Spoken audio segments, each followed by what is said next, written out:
What's up? Well, Sunday Night Live. Come on.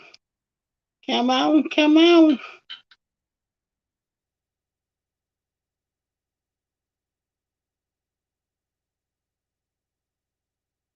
See if we get some people in here. Party people.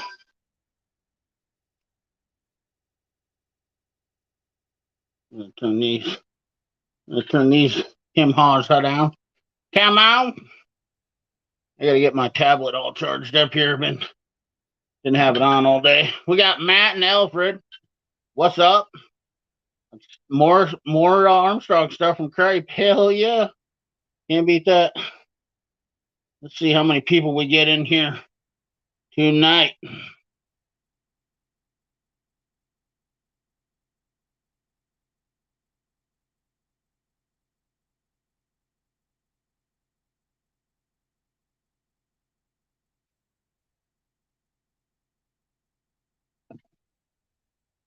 What's up, M. Lizer?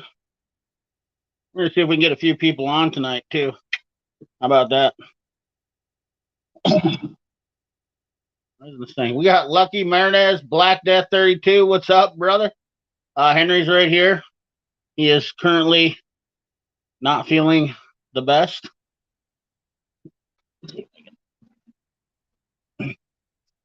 I got him kind of chilled out. He's on some medication. Lucky Miser, Greg B. Well, Greg B, welcome to the live stream, buddy. Richard Morrison, Showtime 101. What's up, Pete? James Gum. How you doing? A. Murray, Richard Snatter. What's up, GP? I don't know who GP is. Edgar Mata. How you doing, brother? This is gonna be a whole new. I don't do that many. We got Viper mods. What's up, Freddie Tech? Freddie Tech, what's up, brother? Long time no see. It's good to see you in here, boy. It's good to see you in here. It's good to see you in man. I don't know why I said boy. Boy, it's good to see you in here. My words, I got dyslexia with words. Bill Beckett, Kyle Jans, Peter Savinsky. M. Lizer, hit that like button. Let me translate. First timer. Congratulate. Well, welcome aboard, first timer. Let me translate. I am not ready for the work week, Kyle Jans, but it is what it is. We're gonna see if we can get anybody to join us tonight. What's up, Joshua Brandenburg? How you doing, brother? Scott's Copters, how you doing? Richard is CP. Yeah, Freddie Tech, good to see you, brother. Long time no see, man. I feel like I miss you, man. Been a while. I bet you don't think I don't. I remember you sending me that package you sent me with the Mac sticker still. It's on my toolbox still to this day, from clear back when I first started. How many YouTubers remember that stuff? What's up, Will R? Everything's okay. Always can be better. Always can be better. Any heavy diesel techs in here? Black Death 32 wants to know.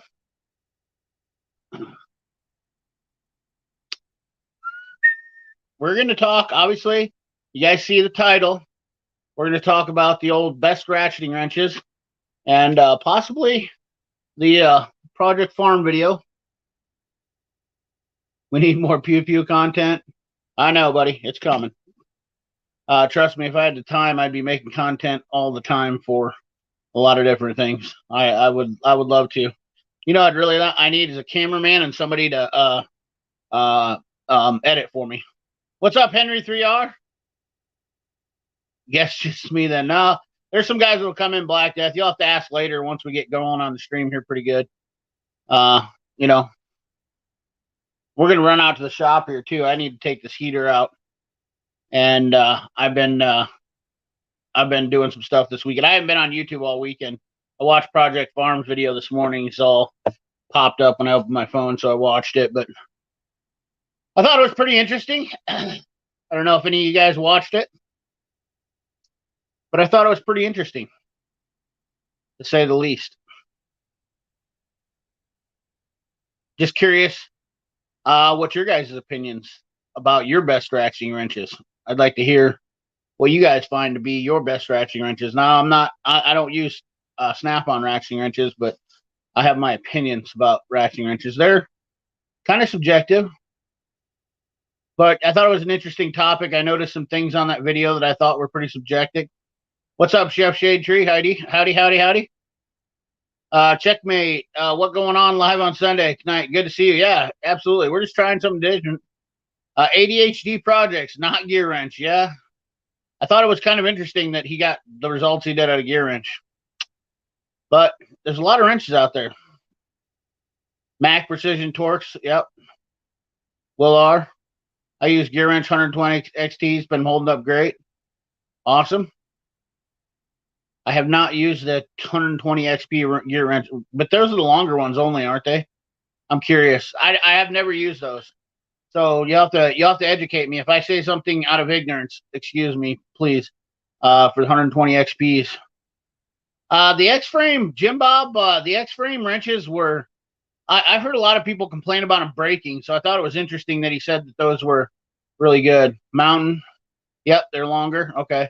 Thank you, Matt. I appreciate it. Iowa, Ohio State, don't even talk to me about it, checkmate. I don't even want to. The only thing I'm hoping for is that we can hold Ohio State under 20 points or under 30 points. If that happens, that will prove that Iowa's defense is definitely very, very good in the country, which I think that's exactly what, if Ohio State can overcome that, then overcome 20 to 30 points, then it's going to prove that they are definitely worthy of a national. It's a big game for them as far as scoring.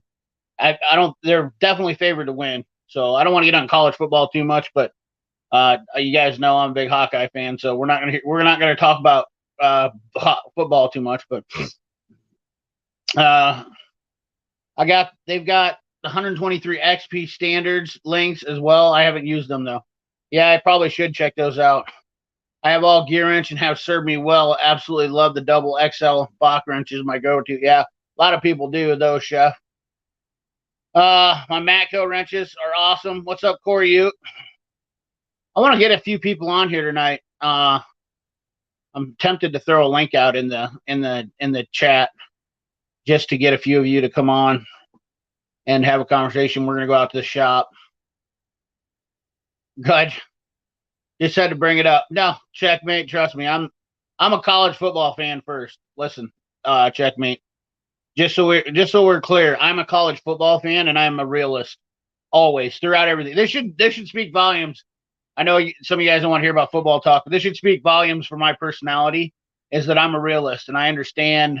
I look at things from a perspective on every aspect, whether it's tools, life, anything. I'm a realist. You know, like I will never try to fake something, fake on being, you know, if it's junk and try to pretend it's good, you know. I know my place. So set a gear wrench for a while. Okay, Edgar Manti. I have not had very good luck with my gear wrench. In fact, I got rid of all my gear wrenches.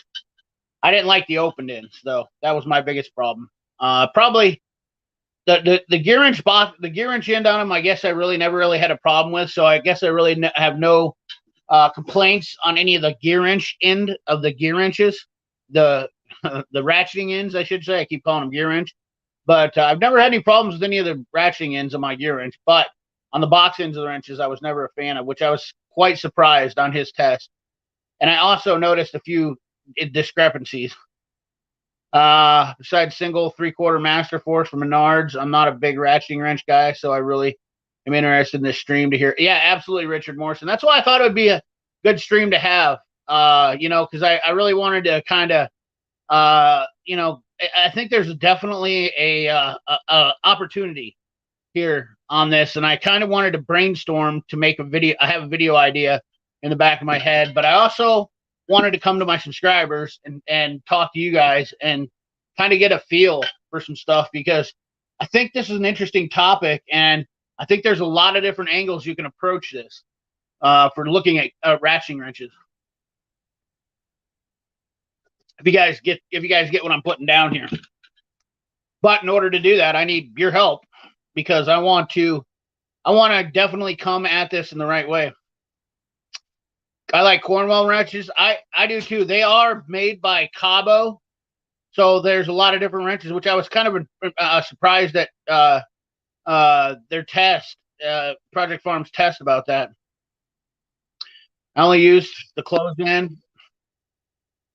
I only used the close in. What's going on here?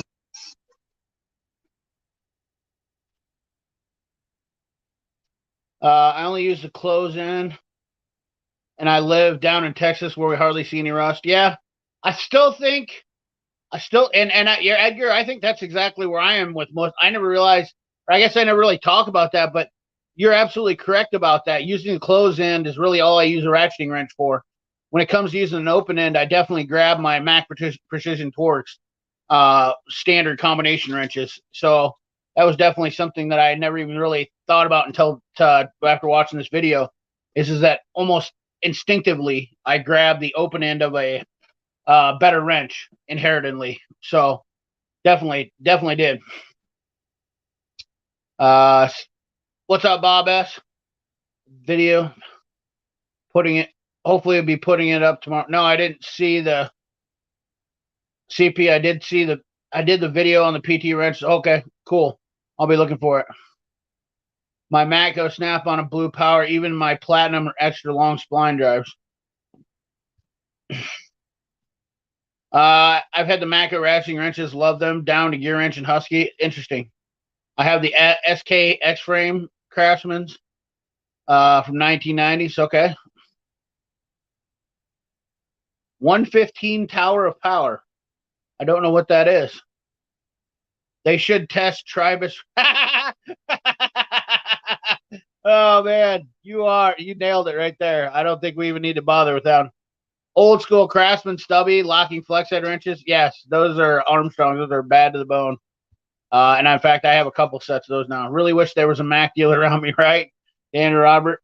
Hi, Chris. 103. How you doing? 115 Tower of Power. Mac is coming out with RBRT wrenches. Huh, interesting. I'm curious how they're planning on doing that. It sounds kind of gimmicky. I think they've pushed the RBRT line to heights that are probably a little bit. I have Gear Wrench opened in, not that good. Need to upgrade. It's kind of what I've rarely use open lens. Yeah. Oh yeah. Yeah, absolutely. Open ends are definitely something that's like the worst case scenario. Raised panel, who made those?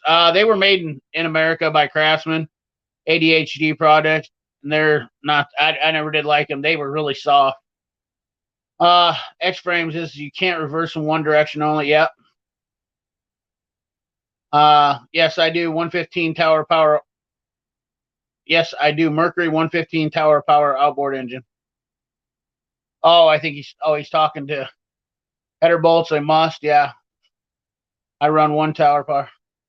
They sucked.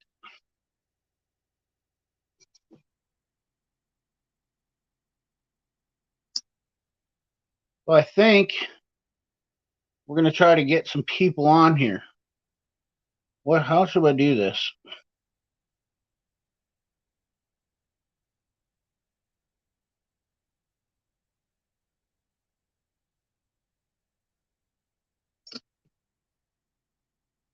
Yeah, I checked. Yeah, exactly. I know what you understand. Yep.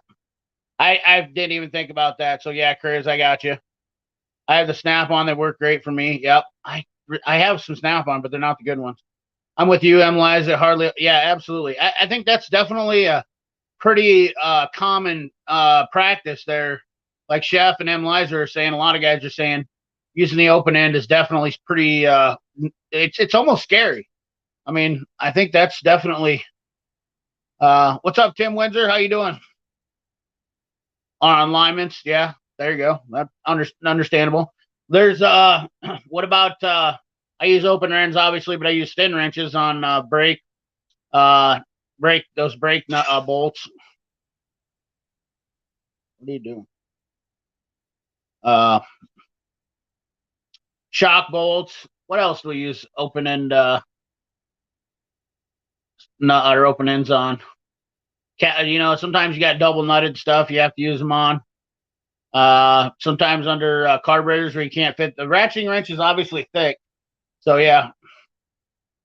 Ranger 34. I've had luck with my Blue Point flex head ratcheting wrenches.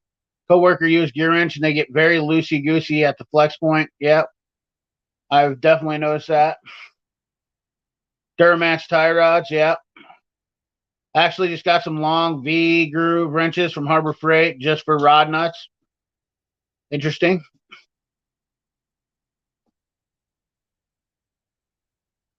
Let's see what happens.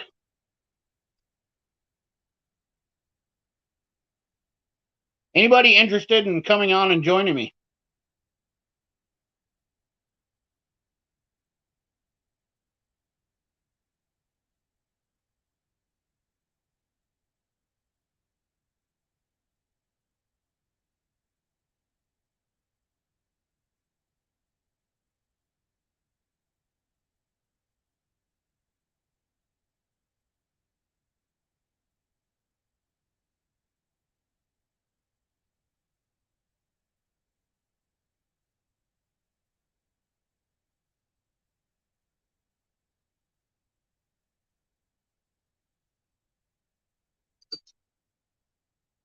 $80 people in the chat.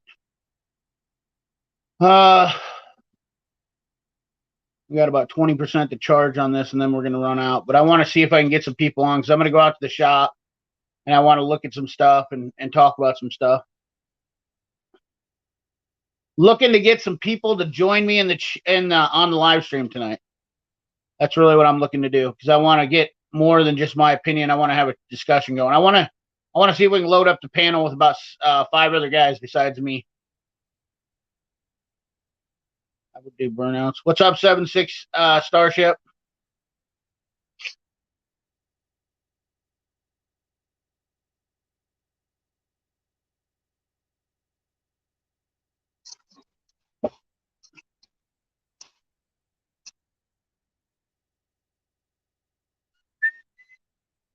Paul Saunders, if you're listening, I don't know why you're not able to chat other than if you're not subscribed. The chat is dedicated to my subscribers. So Larry Foreskin, that is interesting.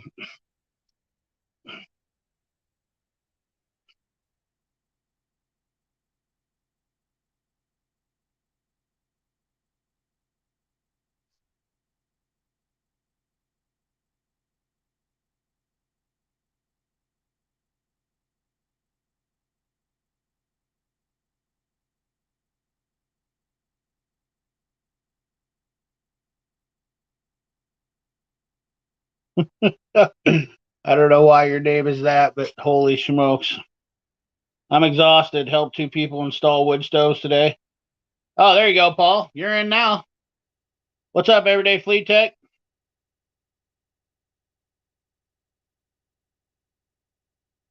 Absolutely. So we got off topic. Think Iowa can score at least? No, I don't, Leonard Skinner. I do not. To answer that question. Stubby Flex, I've been wondering, do you have any experience with that brand? No, I don't have any Olsas, Paul. Yeah, Right Grip 2.0s. Those are definitely a good deal.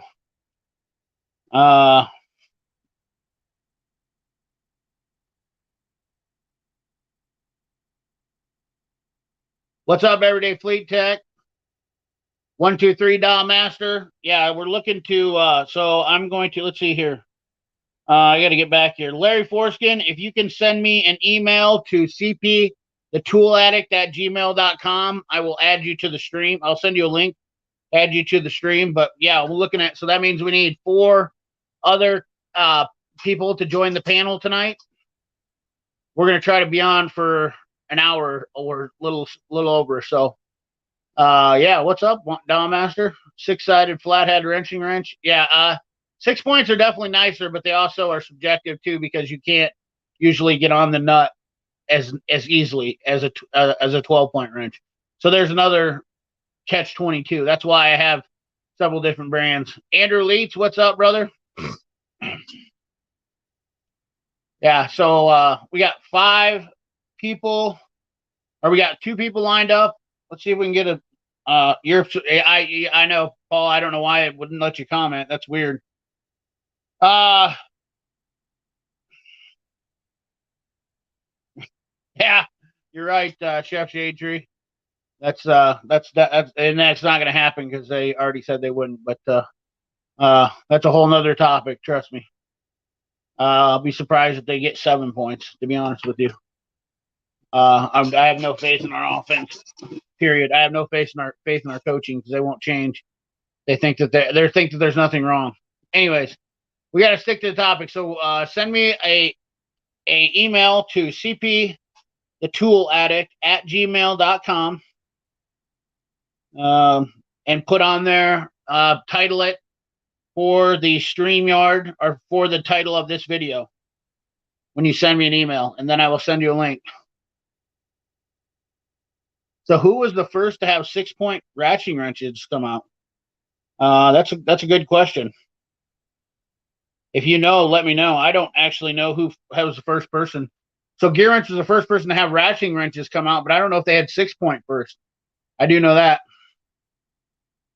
Bob S. That was kind of another thing. Josh Adair, what's up? That's a good question because right now, when it comes to ratcheting wrenches, I use my Cornwells, and so it's Cabo brand basically, and my Precision Torques and my Capris for ratcheting wrenches, and my SKs. Kind of have a little mix of them. Pretty sure SK might have been. You might be right, Neil F. That might be yeah, you might be right. 6-point wrenches have been around for a long time, but the what day is it? It's Sunday. Don't adjust your volume or your television. It's Monday.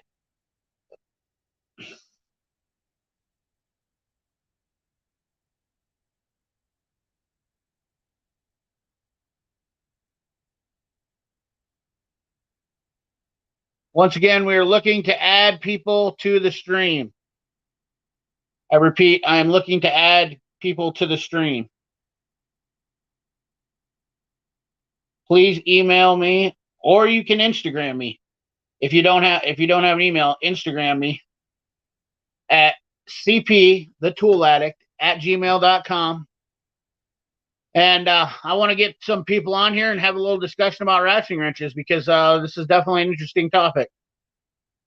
Just like Bob S's question, I want to know what your favorite brand of ratcheting wrench is and why.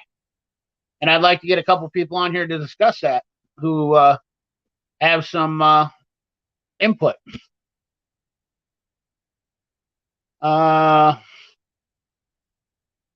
I also have some Tectons too. Actually, I think I do have Tecton. I have a couple different Tecton ones, I think. So I have a little bit of everything. At the end of the day, isn't there only a few manufacturers? Yes, there is. That was another thing that was interesting, Richard Morrison. Cabo, Infar, there's a lot of what's going on, CP. I just found your channel. I've been binge watching it religiously this whole week. Thank you for some awesome content. Thank you, Matt Comer. I appreciate it, buddy. That's awesome. I always thought it was Gear Wrench. Yes. Nope. $2.99 Tool Novice. That's for the membership, for being a member, channel member. I was at work. I would join the panel. Damn, that sucks. You're always at work, Dennis. When are you not at work? That's the better question. I only have Gear Wrench set. Nothing to compare them to. Well, I have the old Gear Wrench ones with the lobster claws, and I'm not a fan of those. Right? I have the Blue Point Mac Precision Torque and a few Gear Wrench. Wow, this is interesting, man. I thought I'd get more. That's a deal. Yeah. Yeah, you get a membership name just like AgTech 45 here, and longer you're in, it gets a different icon name for it, and you get premium shout outs for being a channel member, and you also get one premium shout out a month on the membership lives. And a lot of times I try to put some sneak peek videos out there.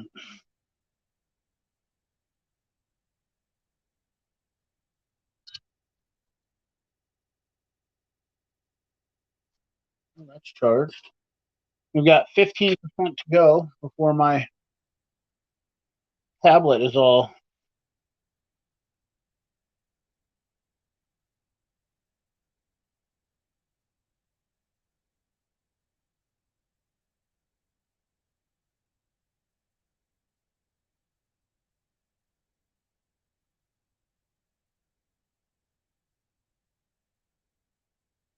Oops, sanitizer.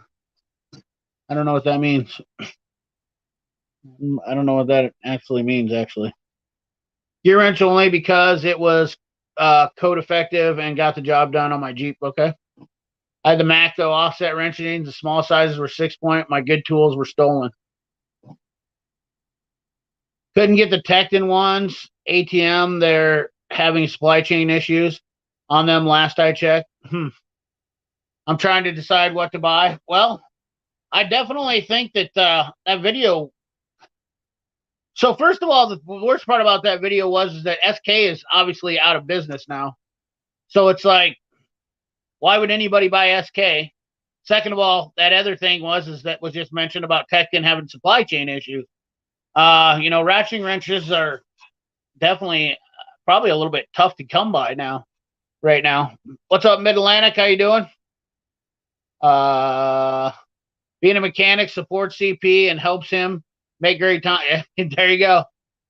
Being a member supports CP. Absolutely. Thank you, AgTech. You should be my spokesman. Tony Core, too. I do like the Gear Wrench 120 XPs. They seem to be. Which ones are strong yet not bulky on the ratcheting end? And I feel some are too bulky. So actually, the snap-ons are actually really not that bulky. They're long, but the end is narrow, so you can get them into some tighter spots. They're pretty much the only ones that I know. Not the snap-ons that I have. It's actually the USA-made snap-ons. But they are quite expensive. ACP, I just got off. I could make it. Glad I can make your. Absolutely. Thank you, Robert Mydrick. I appreciate it. Man, a lot of new people in here in the chat tonight. By far, the worst I had were Cobalt. Both friend and I had broke several of them in light use. Your wrench are okay, but the Craftsman USA worked the best. Yeah, we've definitely had ups and downs on them. If you had any brand of gear wrenches right now, I'd really go after the Tectons. They look really good and they're reasonable price. Yeah, the Tectons are nice. CP the God. I'm definitely not a god. The Williams and Blue Point are almost the same. Yeah, they exactly the same, Tony.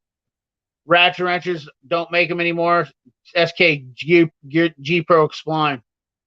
So I have a standard Snap-on Plus wrenches and they're midget wrenches. Want a ratcheting wrench but I'm stubby ratcheting wrench, and they would be better because I never touch. Okay. Well, let me check the emails here and see who we got in the email box.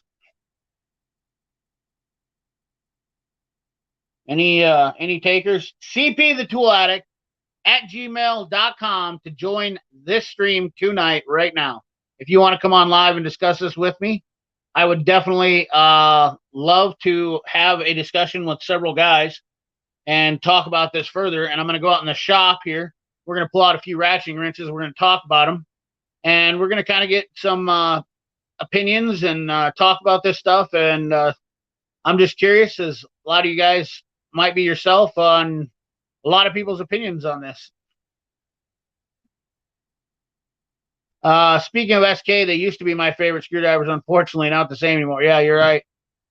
Gear wrench because I'm only a weekend knuckle buster. Hey, whatever works for you, man. If that's the deal. Opinion on Matco. Once again, the Matcos are very. Well, what are you doing? You're gonna hurt yourself. Lay down there.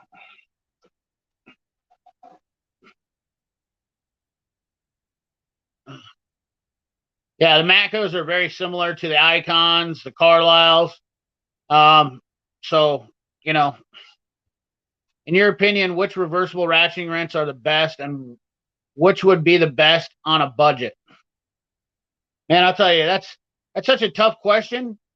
Because of the fact of the matter is that I don't really I got rid of my gear wrenches. So it depends on what you're wanting to do with them. I mean, there's so many different applications that some of them just don't do well in, and nobody makes the perfect wrench. Is kind of where I'm at with this. After looking around and using, and I have 4 different brands of gear or ratcheting wrenches, so that's kind of why I'll have a discussion here to see where everybody's at on this and kind of pull some people's opinions out and talk about this. Hey, brother, good to see you here on Sunday. What would you recommend to do for a stripped and seized bleeder valve? Heat it and beat it. Get yourself a good pair of vice grips. Watch it though, because you can't get those too hot, because when you open them up, that brake fluid is just not good.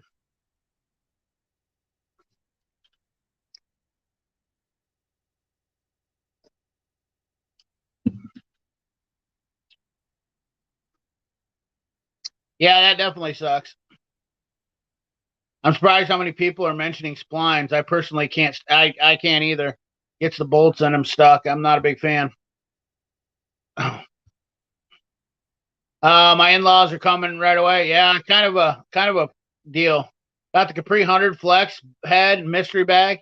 Really liked it, but they're not making them anymore. Yeah, see, that's the other thing is I'm not sure the same others' opinions. Capri I haven't had any problems with my Capri reversible wrenches at all. Heat it and vice grip. Yeah, watch it though when you're doing that, because they'll explode on you. What's up, Stephen Letts? How you doing? Luke Trotsky. I like the Mac and Snap-on screwdrivers. Got me throwing for a curveball there. We're talking about ratchet wrenches, fella. Thanks, Chef Shade Tree. Yeah, the Tectons are definitely not terrible. I mean, they're not the same as their USA made Tecton wrenches, but they're also they're good. They're good ratcheting wrenches if you can get them. Why do the Matco hurt you? I don't know what that means. You have to explain that to me a little and more in depth. What do you mean by that?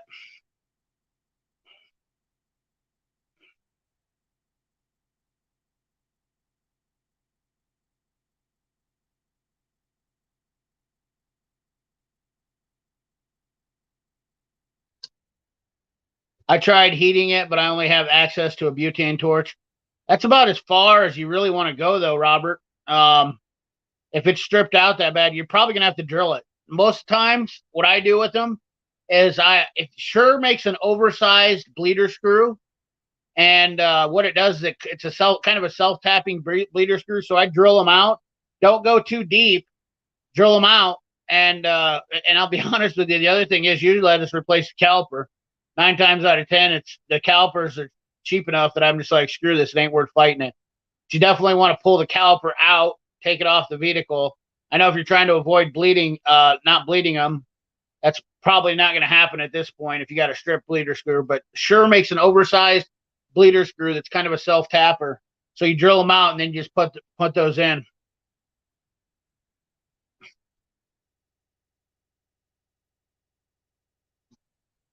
If you are CP the Tool Addict, if you're a pro, I think you should be using anything that's USA made.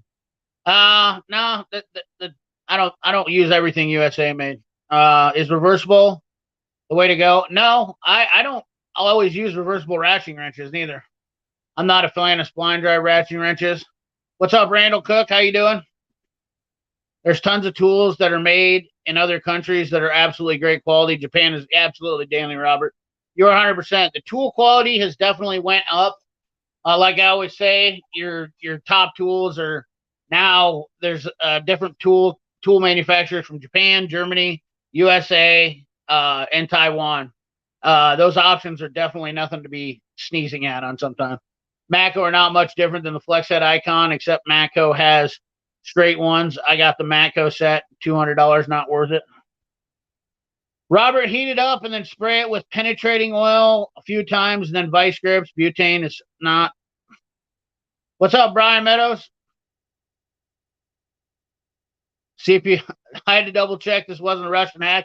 CP is live again. Yeah.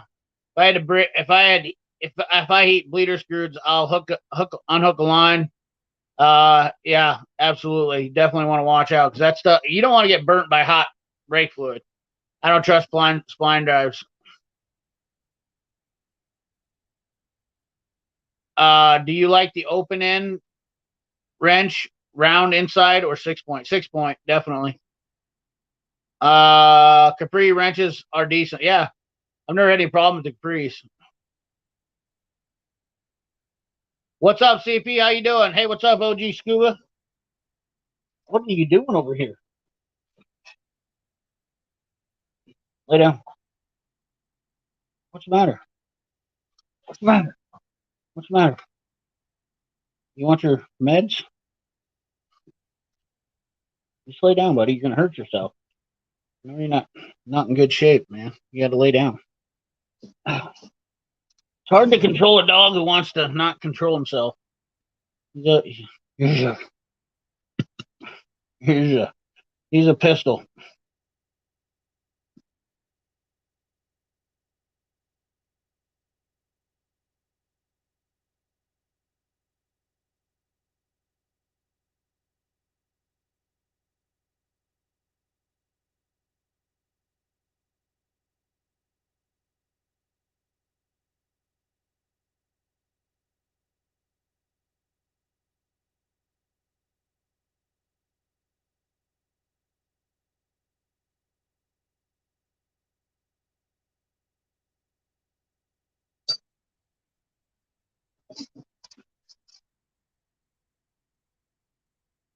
Let's get back here.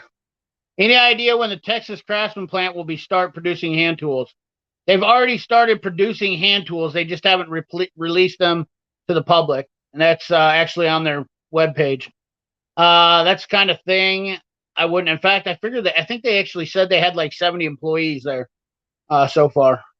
That's kind of a thing I would know about down here. Oversized bleeder screw. I'm looking that up. Yeah, it's Sure Products makes them. They're fantastic.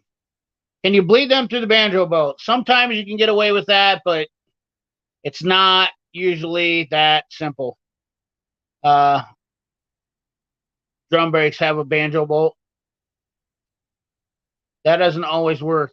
Can you bleed through the banjo because they're still air tracked in the caliber? Yeah, exactly. There you go.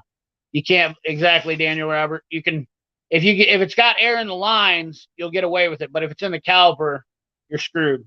Uh, so yeah, that's definitely a problem with that. I like the Mac Precision Torque ones, although the back drag seems high on them.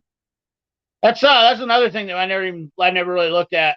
Robert won't get all that air out of the caliper itself. Yeah, even if it makes the banjo bolt be the highest point. Yeah, sometimes the banjo bolts aren't the highest point. I think Precision Torque ratcheting wrenches are good. I'm surprised Project Farm. He included a bunch of weird brands, but I think he's definitely focusing towards DIY.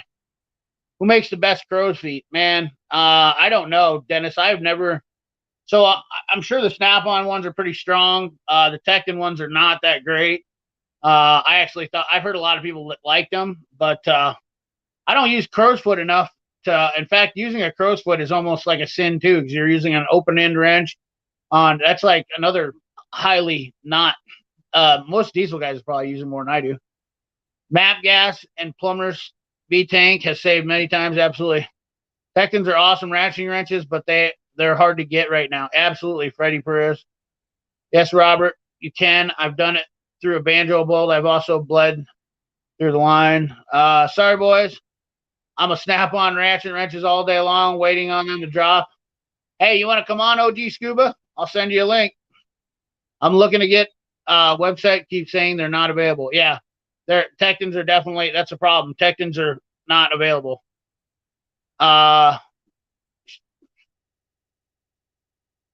Ernst fan brother. I don't know what that is. I had a bleeder break off. I just bled it through the line. You probably didn't have air trapped in the caliper though. Oh, you got that sticking out. No wonder why you didn't want to sit down. There you go, buddy. Now you're better. There you go. Right now. Come on. Come on. What's up, Dustin? Dudes with Wrenches, you want to join me tonight? I'm looking to get a panel of ratcheting wrenches, not Tribus. What's up, Shepherd Service? Looking to get a panel of 5 people on here to join to talk about ratcheting wrenches. If I remove all the bottom bolt caliper and turned up, it wouldn't be high enough. Yeah, absolutely. You're 100% correct, Robert. Without a doubt. What's up, all? Sure, send it over. Okay. Well, I'll send you a link through Instagram. Scuba. How's that sound? You okay with that? You okay with that? I'll send out some links. You want to come on, just let me know. I want to get some people on and talk about ratcheting wrenches.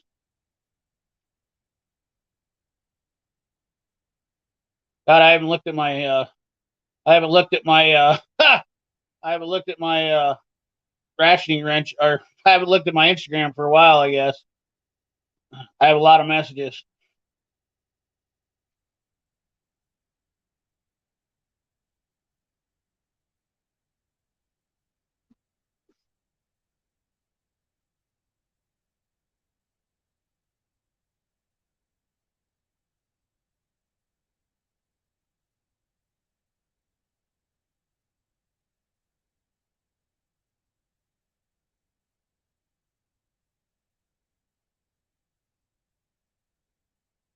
Quick Wrench, you want to shoot on here? I'll send you a link too.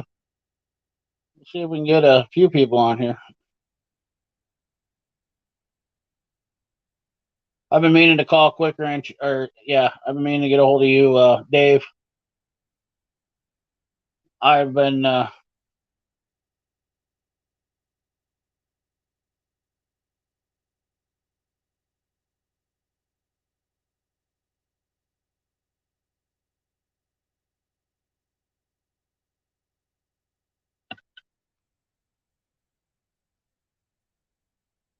trying to get some people on here, guys, so I apologize if I'm missing you in the chat. We're gonna get some stuff going on here. A lot of questions coming in. Don't think I'm not trying to catch up with the questions here. I always love the questions. They're definitely awesome questions. So I removed the bottom bolt caliper, turned it up. It wouldn't be high enough. Yeah.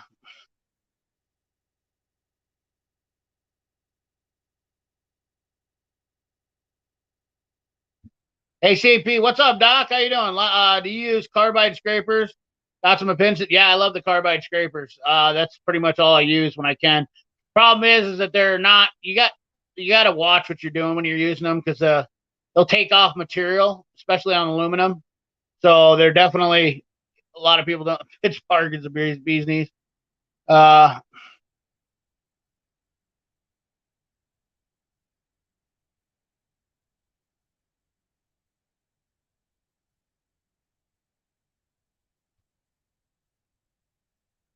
Kind of wonder if anyone makes a ratcheting torque wrench. The only problem when you're talking about driving it is, and if you have air in the calipers, you're going to know before you drive it. Watch when you get in the car before you drive it if you're trying to bleed it through the banjo, because if you go to put it in drive, when you hit the brakes and that air bleeds out, you're going to lose your brakes and run that thing and run into somebody too. So be very careful. It's not I highly suggest taking the caliper out and drilling it out. That's your best option, or getting a new caliper. That's the right way to fix it. I can't stand behind advice where I would get somebody hurt. That's what, as a mechanic and somebody who fixes stuff for a living, if I gave someone that advice and then some subscriber came back and said that I said, oh, I can bleed it through the hose. No, I cannot do it. Yeah. Yes. Gotcha. I already sent it to you, buddy. You're on the way. I got the tech in. Got the Tech and quarter 3/8 half bundle while trying to look their site for ratcheting wrenches. 2 days later, the bundle was $50 cheaper than I paid. That sucks.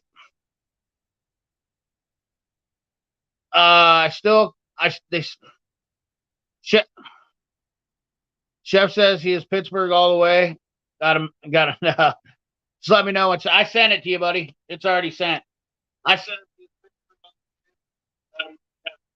Well, geez Louise. 123 Dom Master, you want to join me tonight? You want to join me on the live tonight? You down? What's up, Alan Kaufman? I enjoy using 12 point more than 6 point. Yes, it is quicker. Definitely a lot handier, without a doubt. But when it comes to that nasty stuff, you can't beat a 6 point. At the end of the day, the 6 points will get the garbage off.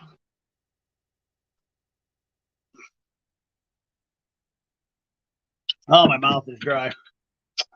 All this talking. Too many live streams in one weekend. I've been testing out to see which night is like what kind of reaction I get on which night. So how many people come in and what conversations I have and kind of people that come in and whatnot, because it's just nice. I've had 100+ people on every single stream this week, believe it or not.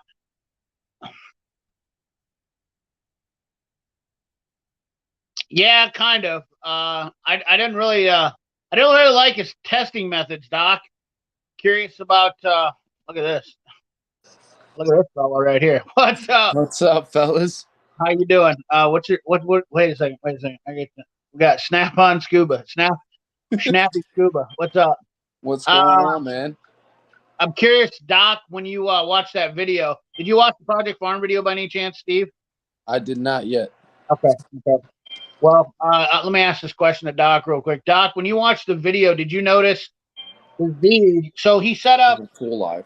I know people are not gonna like this, but so I have a can opener right here. This is my testing thing. So I'm in the house. I got to go up. So when he had the testing block up, he had this bead, and when he set up this block, and when he was testing the ratchet wrench, he was doing that for degrees in between like this. Well, yeah. that was instead of the beam hitting on the deal here, instead of the beam hitting, the open end of the wrench was hitting, and then he was saying that was where the degree of the wrench was.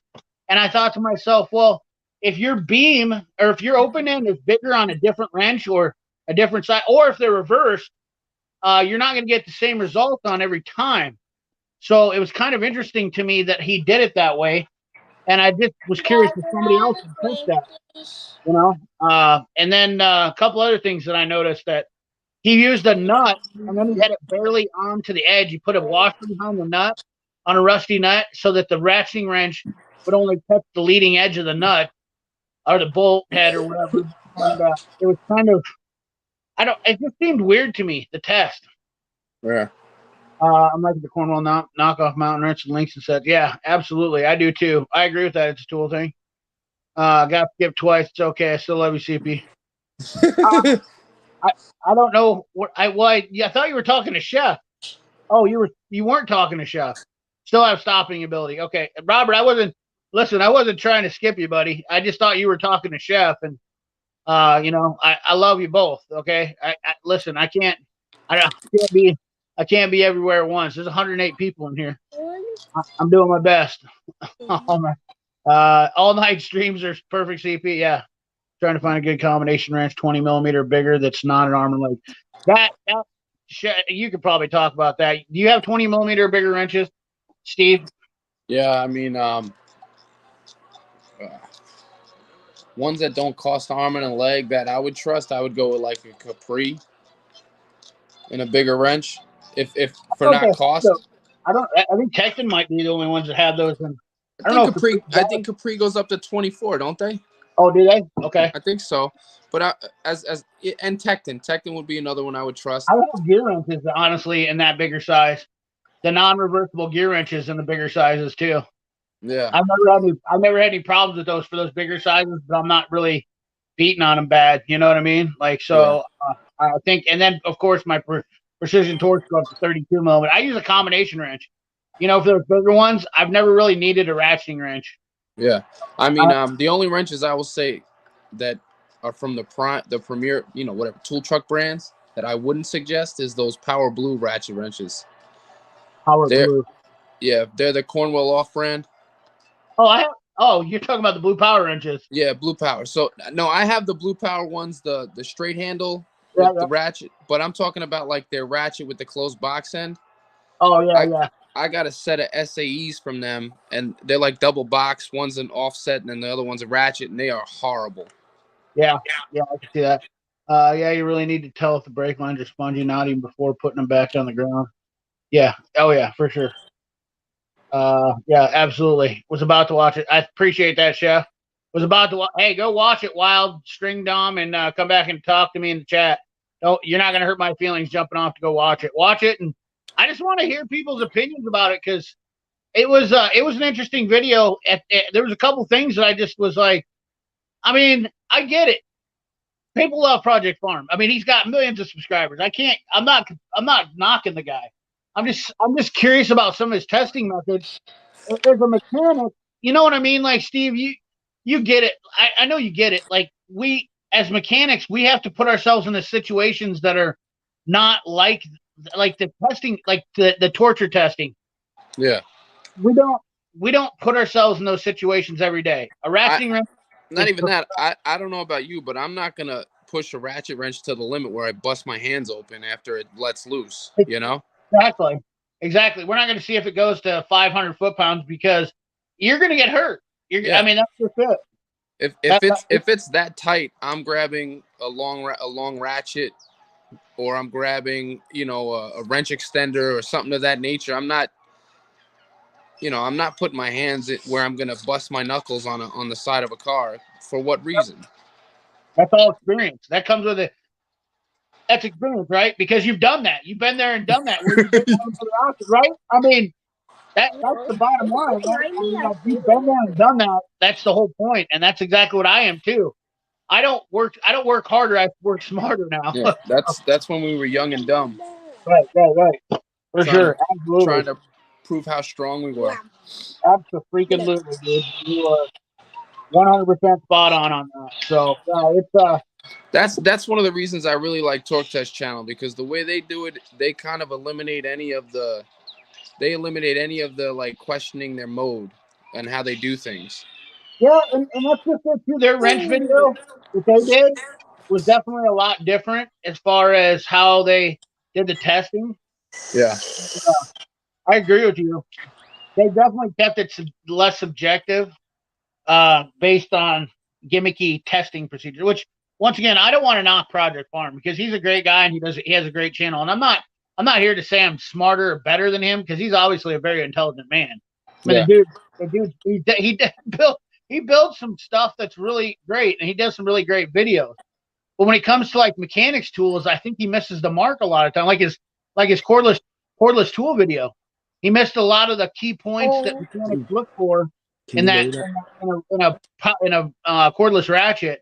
Which I'm not saying mechanics are the end all be all, because obviously there's a lot less of us and growing a lot less of us than there is. You know what I mean? Like, we're fighting to keep our position in the trade. You know, right now there's very few people. It's not a glamorous trade.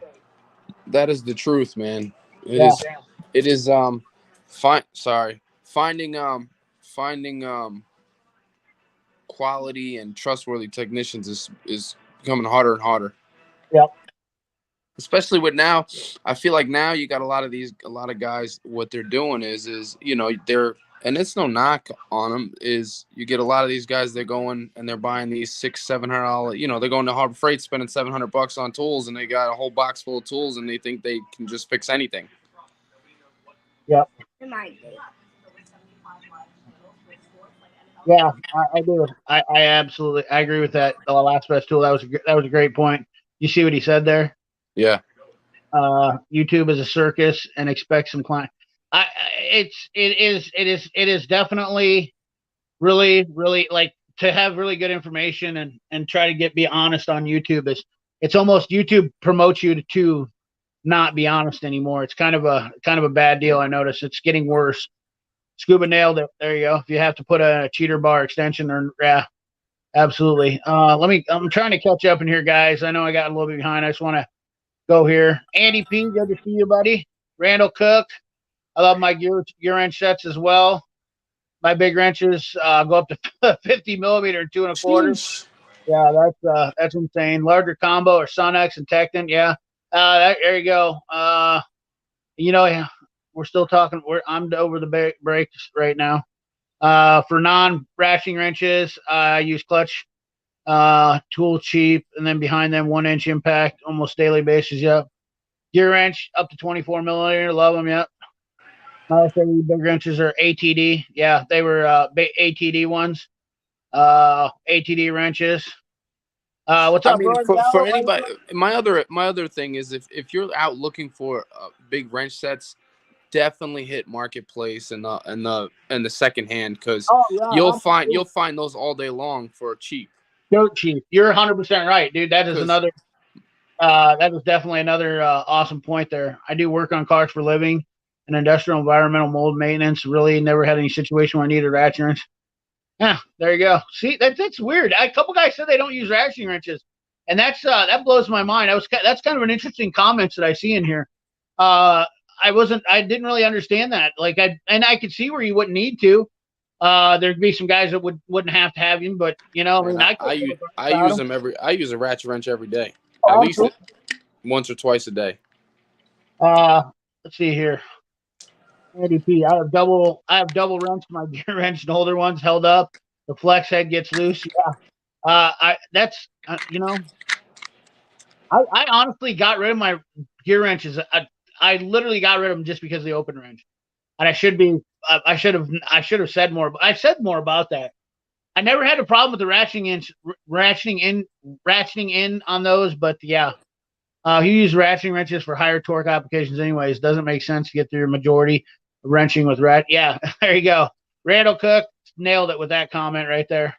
I mean, What I usually like to do, if I, because I don't have extended I mean, I do have the Snap-on double end extended ratchet wrench, but it's a flex heads, so I don't really put a lot of torque on them because I don't want to break them. absolutely. It's You 100. know, Sorry, I so gotta get.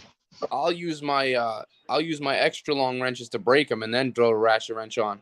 You know what's a good ratchet wrench set too that most people look at and laugh? Those Matco mini wrenches, Which one's that? huh? Which one's that? The double ones. They're like, Oh, you know, the ones like they sell Vim and those little yeah. finger wrenches. Yeah, for sure. Yeah, those. I use those for. I saved myself an hour putting on a door handle on a charger with those ratcheting wrenches because you can get in there with that 10 millimeter Yep. and use You have them. no idea how many people say, "Oh, what would you waste your money on those?" And I'm like, you have no idea Bro, how much those, even bro. like, because the Mako set goes up to 15. It's got the 4 wrenches. The new Yep. one, the new set. I got the set with the 4 wrenches. Even that 14 and 15 is a huge savior in certain spots. Yeah. Oh yeah. Dennis Rigger's a body guy. Those guys use ratcheting wrenches all day long. Yep. 90% of the situation I run into all my power tools, wraps, and extensions. Yeah, dude. Trust me. At the end of the day, if I don't have to use a ratcheting wrench or a ratchet, it's gonna be power tools. There's no doubt about it. That is like the number one option. I don't think there's a single guy that won't disagree with that. You know what I'm Ethan, saying? Ethan, it is your bedtime, buddy. Let's see here. Not, not tonight. You got to go to school tomorrow.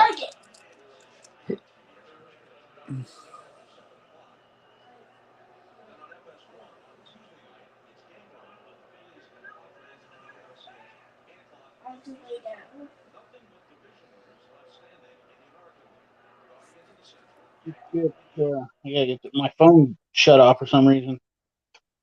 We got deadlocked on the comments. What happened here? We lost all the comments. I'm trying to catch up to you guys. I'd like to get a few more people on. We got Quick Wrench coming in here a little bit later. Let me check my emails again. I'm gonna run out here to the shop in about 10 freaking 10% of my phone or my tablet getting charged. I wasn't at the house today. I've been out doing stuff. And oh man, I wish I could get Fluffy, the Fluffy Mexican mechanic on here. He'd be a good one to talk to too. Let's see if we can send Fluffy a link. Yeah, I follow on Instagram Texas Tool Guy. Oh yeah, he's a good dude. Yeah. And he even mentioned this week a ratchet I always go to is that Snap-on extra long flex head. Yeah. Oh yeah. I use that every day, I'll break everything. I'll break it loose, and then I'll switch to my ratchet wrenches because I'm not busting my hands up. No, you're not wrong, dude. I mean, it's like we know better.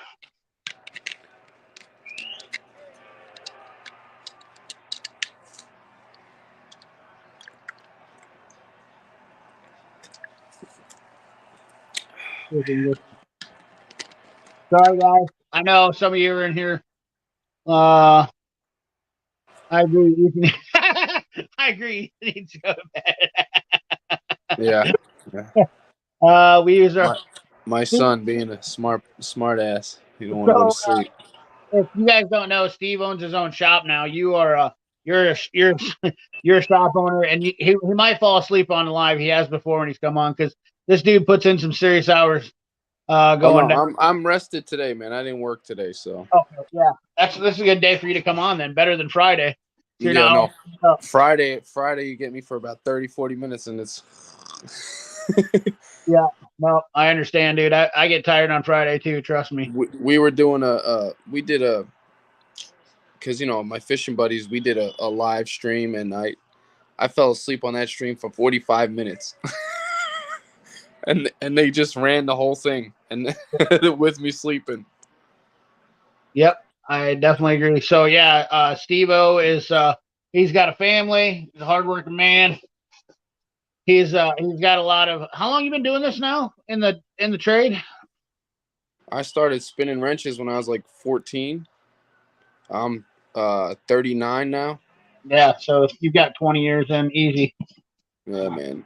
I got 20 years in. I was in about at 20. I want to say 2013. I left for a couple years and just did it at home, Uh-huh. and then came back full swing like 8 years ago. Yep.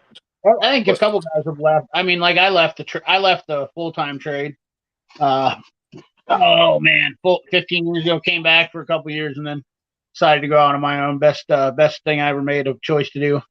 yeah, I mean, right now I'm in the growing pains. That first 6 months to a year growing pains. Just we got to push through that, and then everything will be fine. How do you feel it's going right now? Just out of curiosity. Say that again. How do you feel like you're doing? I mean, I'm busy. I got a lot of business, so that I mean that and it's just a matter of putting it together. Just getting the wheel to roll consistent. Right. And once that happens, I'll be fine. It's I'm building a reputation, which I don't even know how. As I'm getting a lot of German cars, Uh, a lot of German cars, and it's like I'm becoming a go-to. Like the word's spreading around my area. I'm like, oh, take it to this guy. He can figure it out. Like I got a S550 that got dropped off Saturday. That the guy this guy owns his own car sales place, but this is his personal vehicle, and he has his own technician there. The guy put in a new parking brake controller, all this stuff. He didn't pull the programming out of the old controller to reprogram the new one. So now I got to redo the whole job, put the old stuff back in, pull the information from it, and put the new stuff back in, and then program it. Yeah. Stuff gets frustrating. That's why I don't work on that stuff because that's exactly what I run into all the time. That's exactly why I don't do it because, and then people are like, well, I already had that done. And they don't quite understand that. I'm like, well, your previous guy, go get the money back from him. Yeah. I mean, you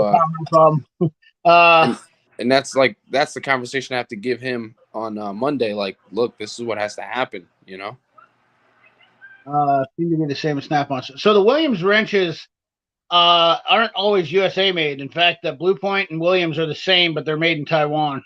It's weird. You gotta really look at that stuff. So I personally, if I was gonna get a straight combination wrench, it'd be the right wrench. If you want to tell me about, I think right grips are probably one of the best wrenches out there.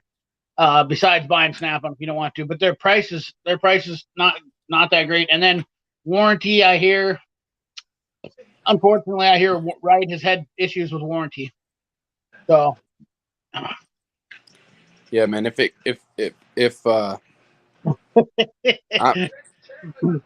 Because I'm new since the late '80s.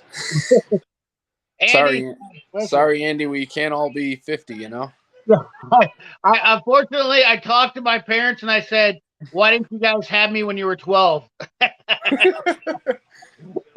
Why couldn't you guys have me when you're 12?" And they said that was frowned upon. I don't know, Andy. I'm just saying. CP, isn't it wild that the average age for mechanics is like 40 now?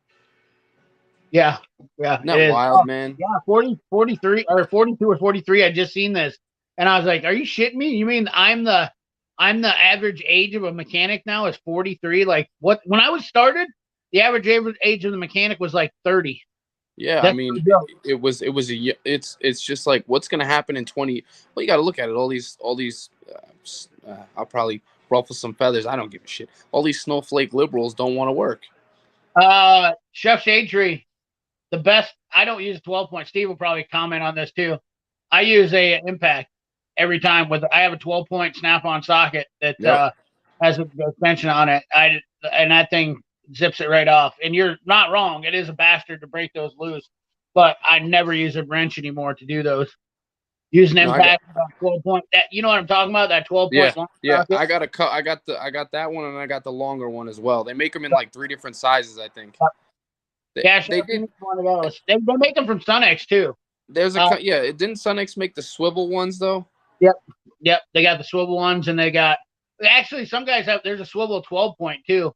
And I'll tell you what, that's like one of the most highly warranted socket because you know what that 12 millimeters on too.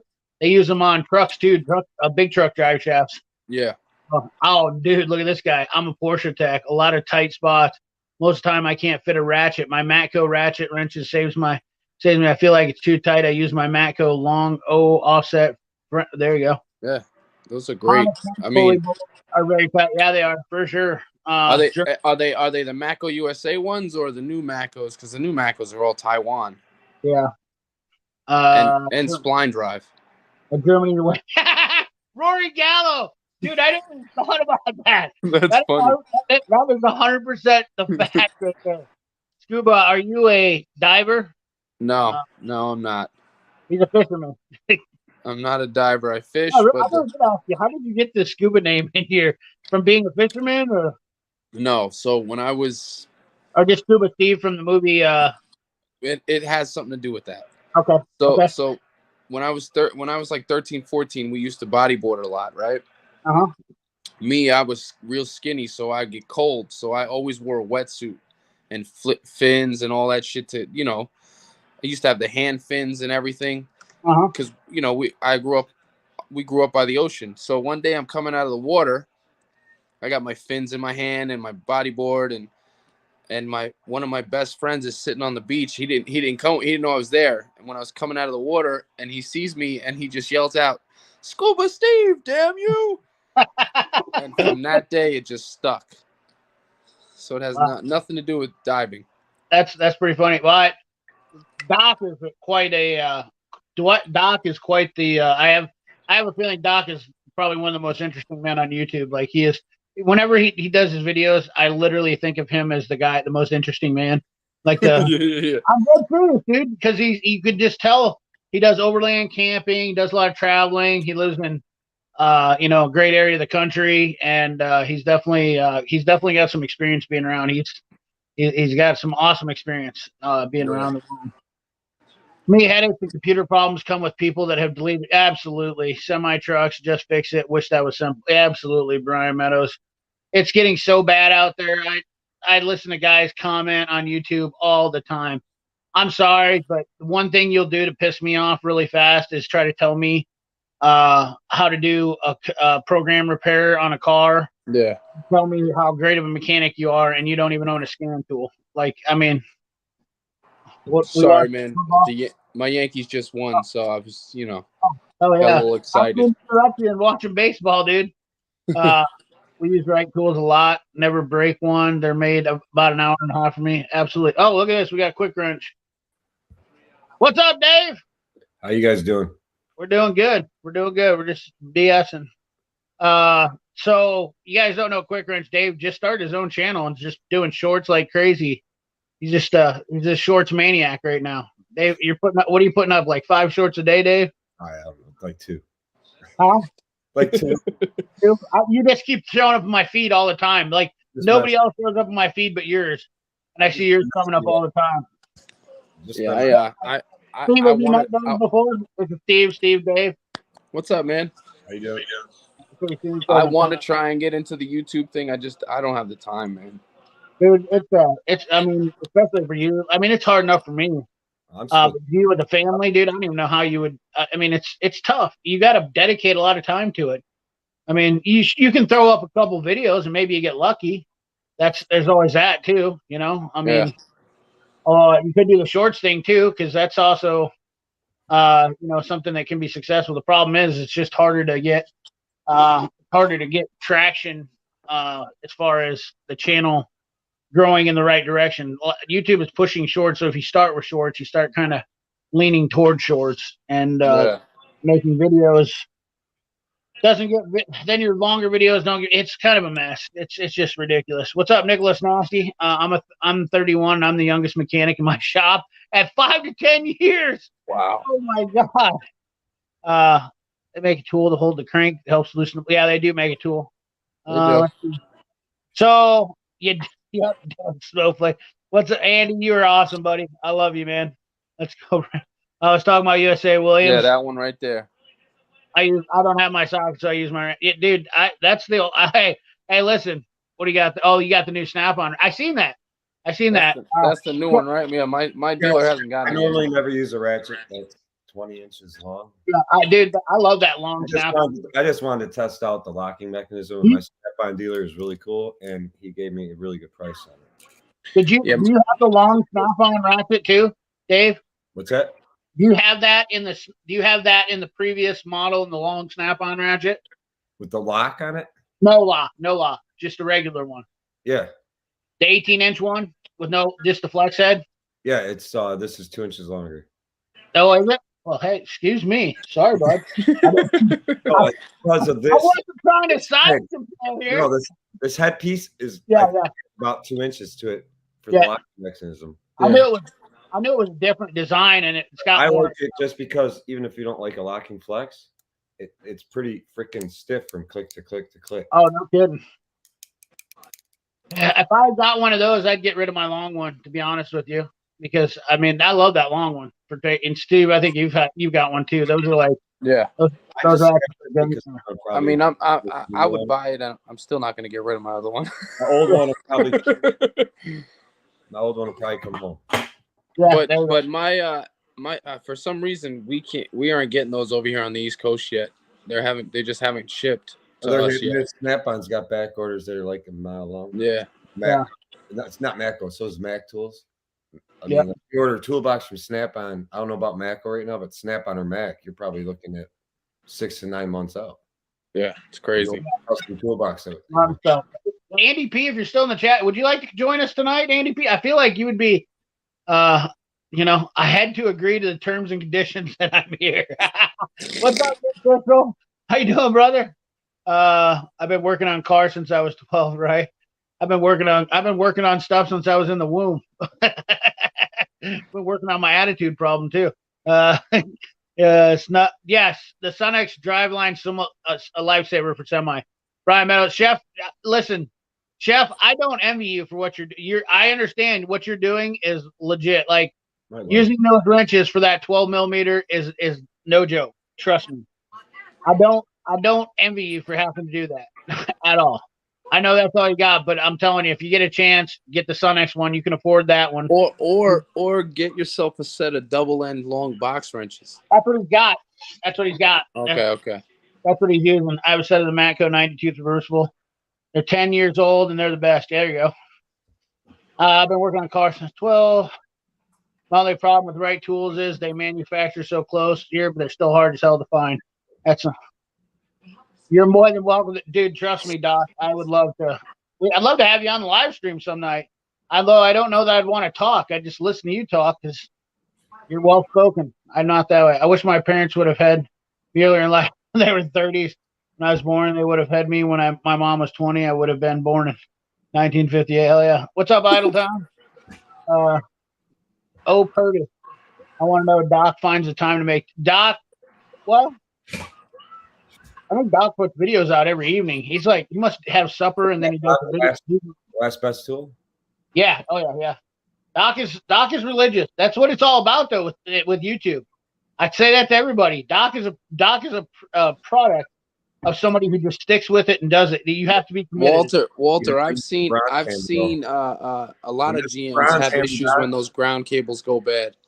I actually just had a Cadillac. I had to put all new ground cables in because they were corroding, and all his electronics would flicker on and off on him. Anyway, way better CP. Yeah, I put a video out when they first came out. I was like, I seen the. Yeah, I know. Not tonight. Sorry. CP, I thought the same thing. You ain't getting rid of no ratchets. You guys called me out. You knew I wouldn't get rid of that. I know. I should have said that. I apologize. That's the same as that's the same as proofing the Lord's name in vain.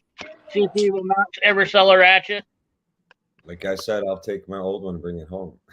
Well, I can't take my old one home. I'm already home.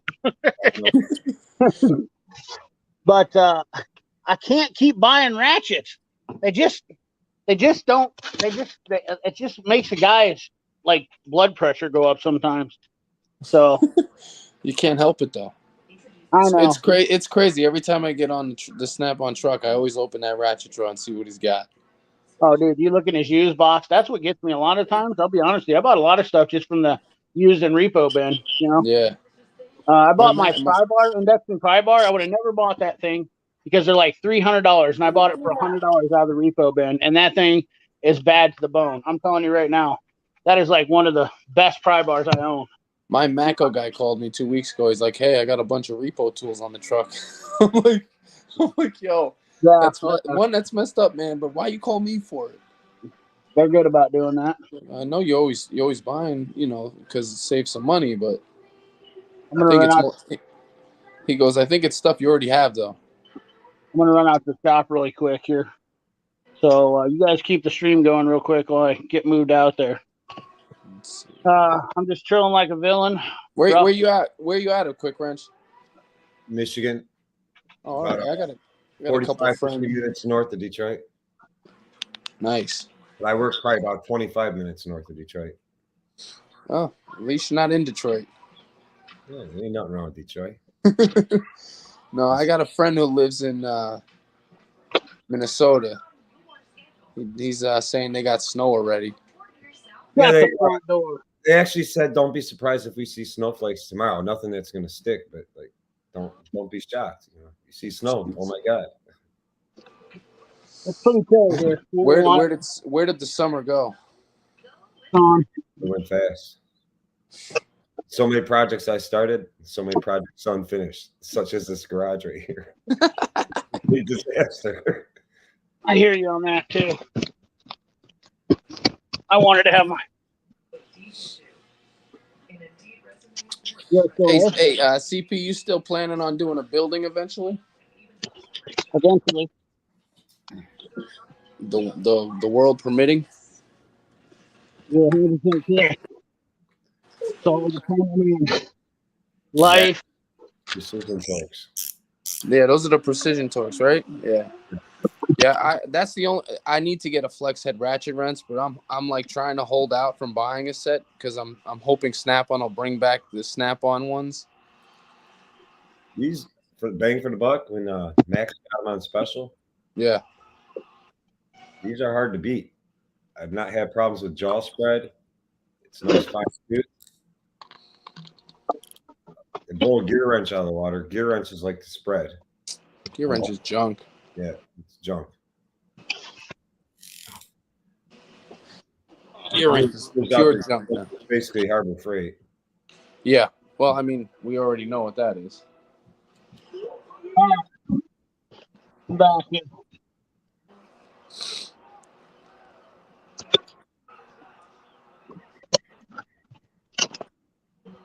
I get the stupid camera set up.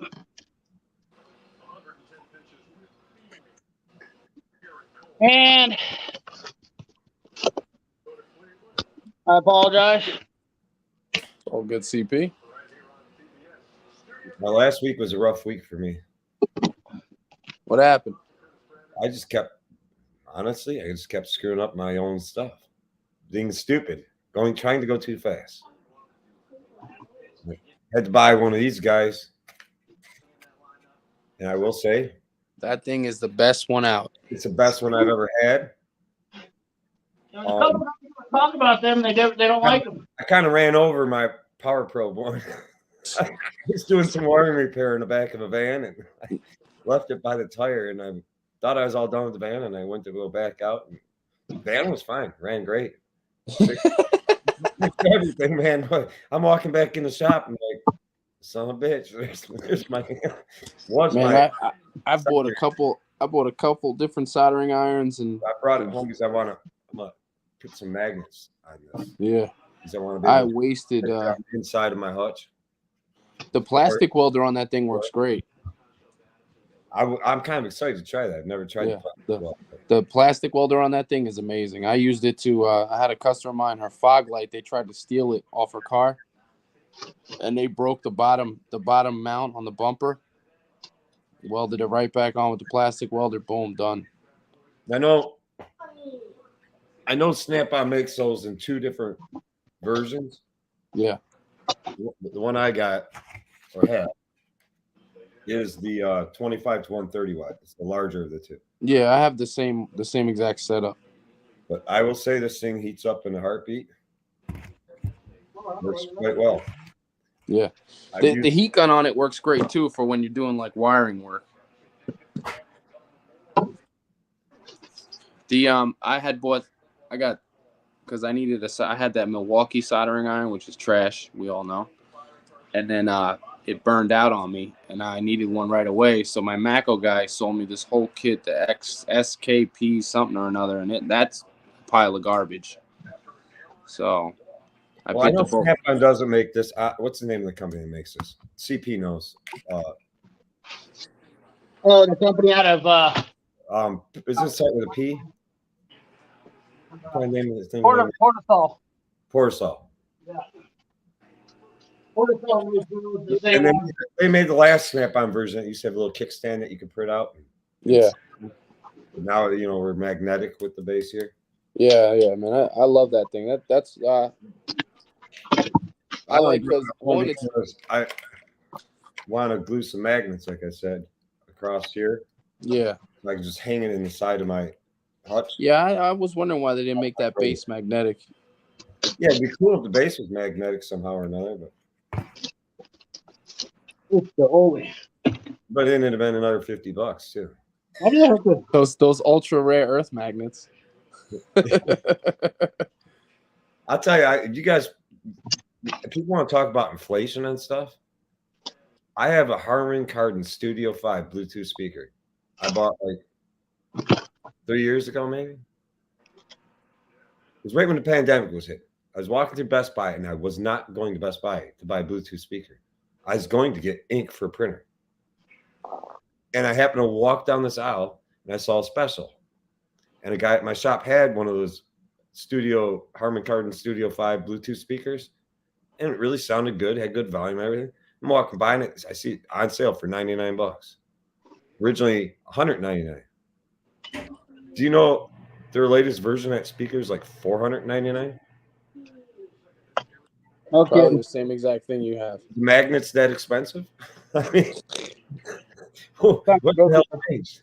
Oh, magnets are dumb right now. Actually, the guys from Lyle were telling me that they are. That's the biggest problem they're having with making most tools is because the price of magnets are so out of control that they're actually causing problem. So, I mean, look at the price. Okay, so remember those the Snap-on came out with the little lights. They were like the square lights, just one button on them. You have the light on top, light on the side. When they came out, I don't know, a year and a half, 2 years ago, I bought a couple of them, $65. Now they're like $97. Yep. You seen the price hikes on the toolboxes? Not just insane. Snap-on. Everybody. Yeah, well, it's really gotten out of control, in my opinion, is Mako. Yeah, no, They're just rebranding. I mean, Mako wants, I think, like $160 for the Mayhew torque spit set. yeah, That real low profile one with quarter-inch drive in the back, and I think 11 mil fits all the rest.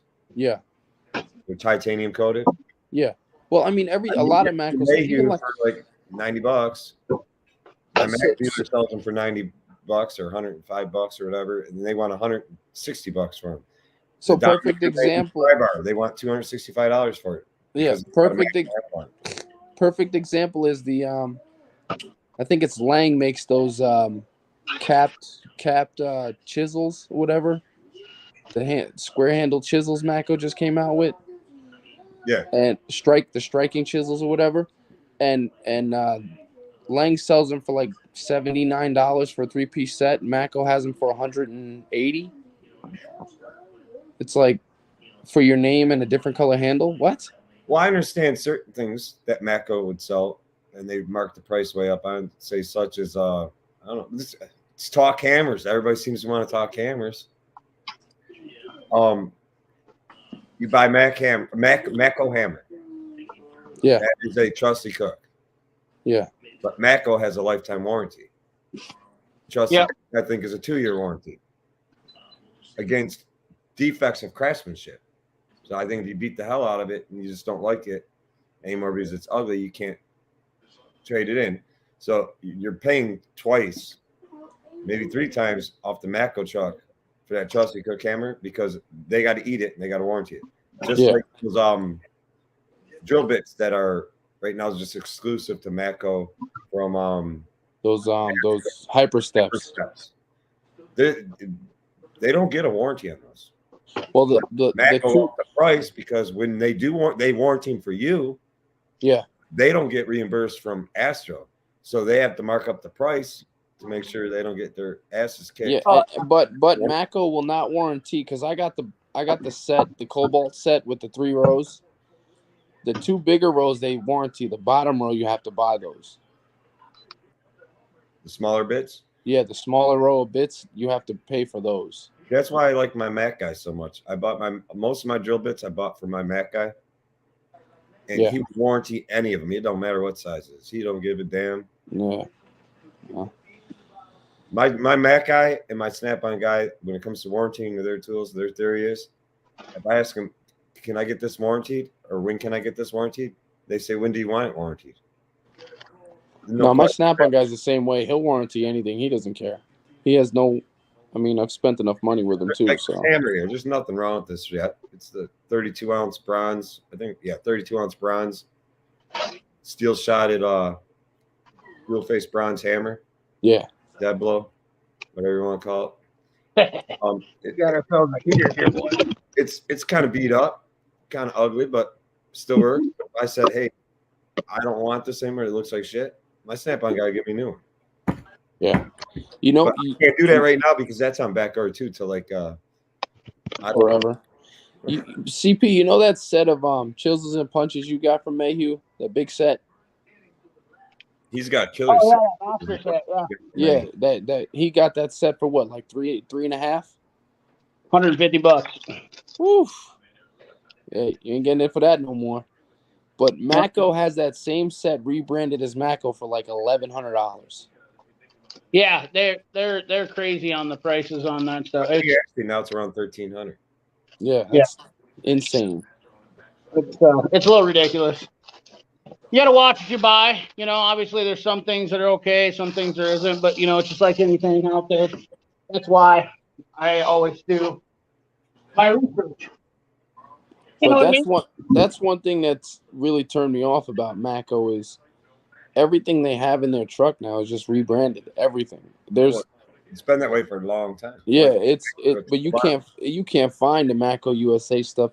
Same thing with Cornwell. Every time I go on my Cornwell guy's truck, it's all blue power. Well, you can find Mako USA. It's just everything Mako has that's not a toolbox.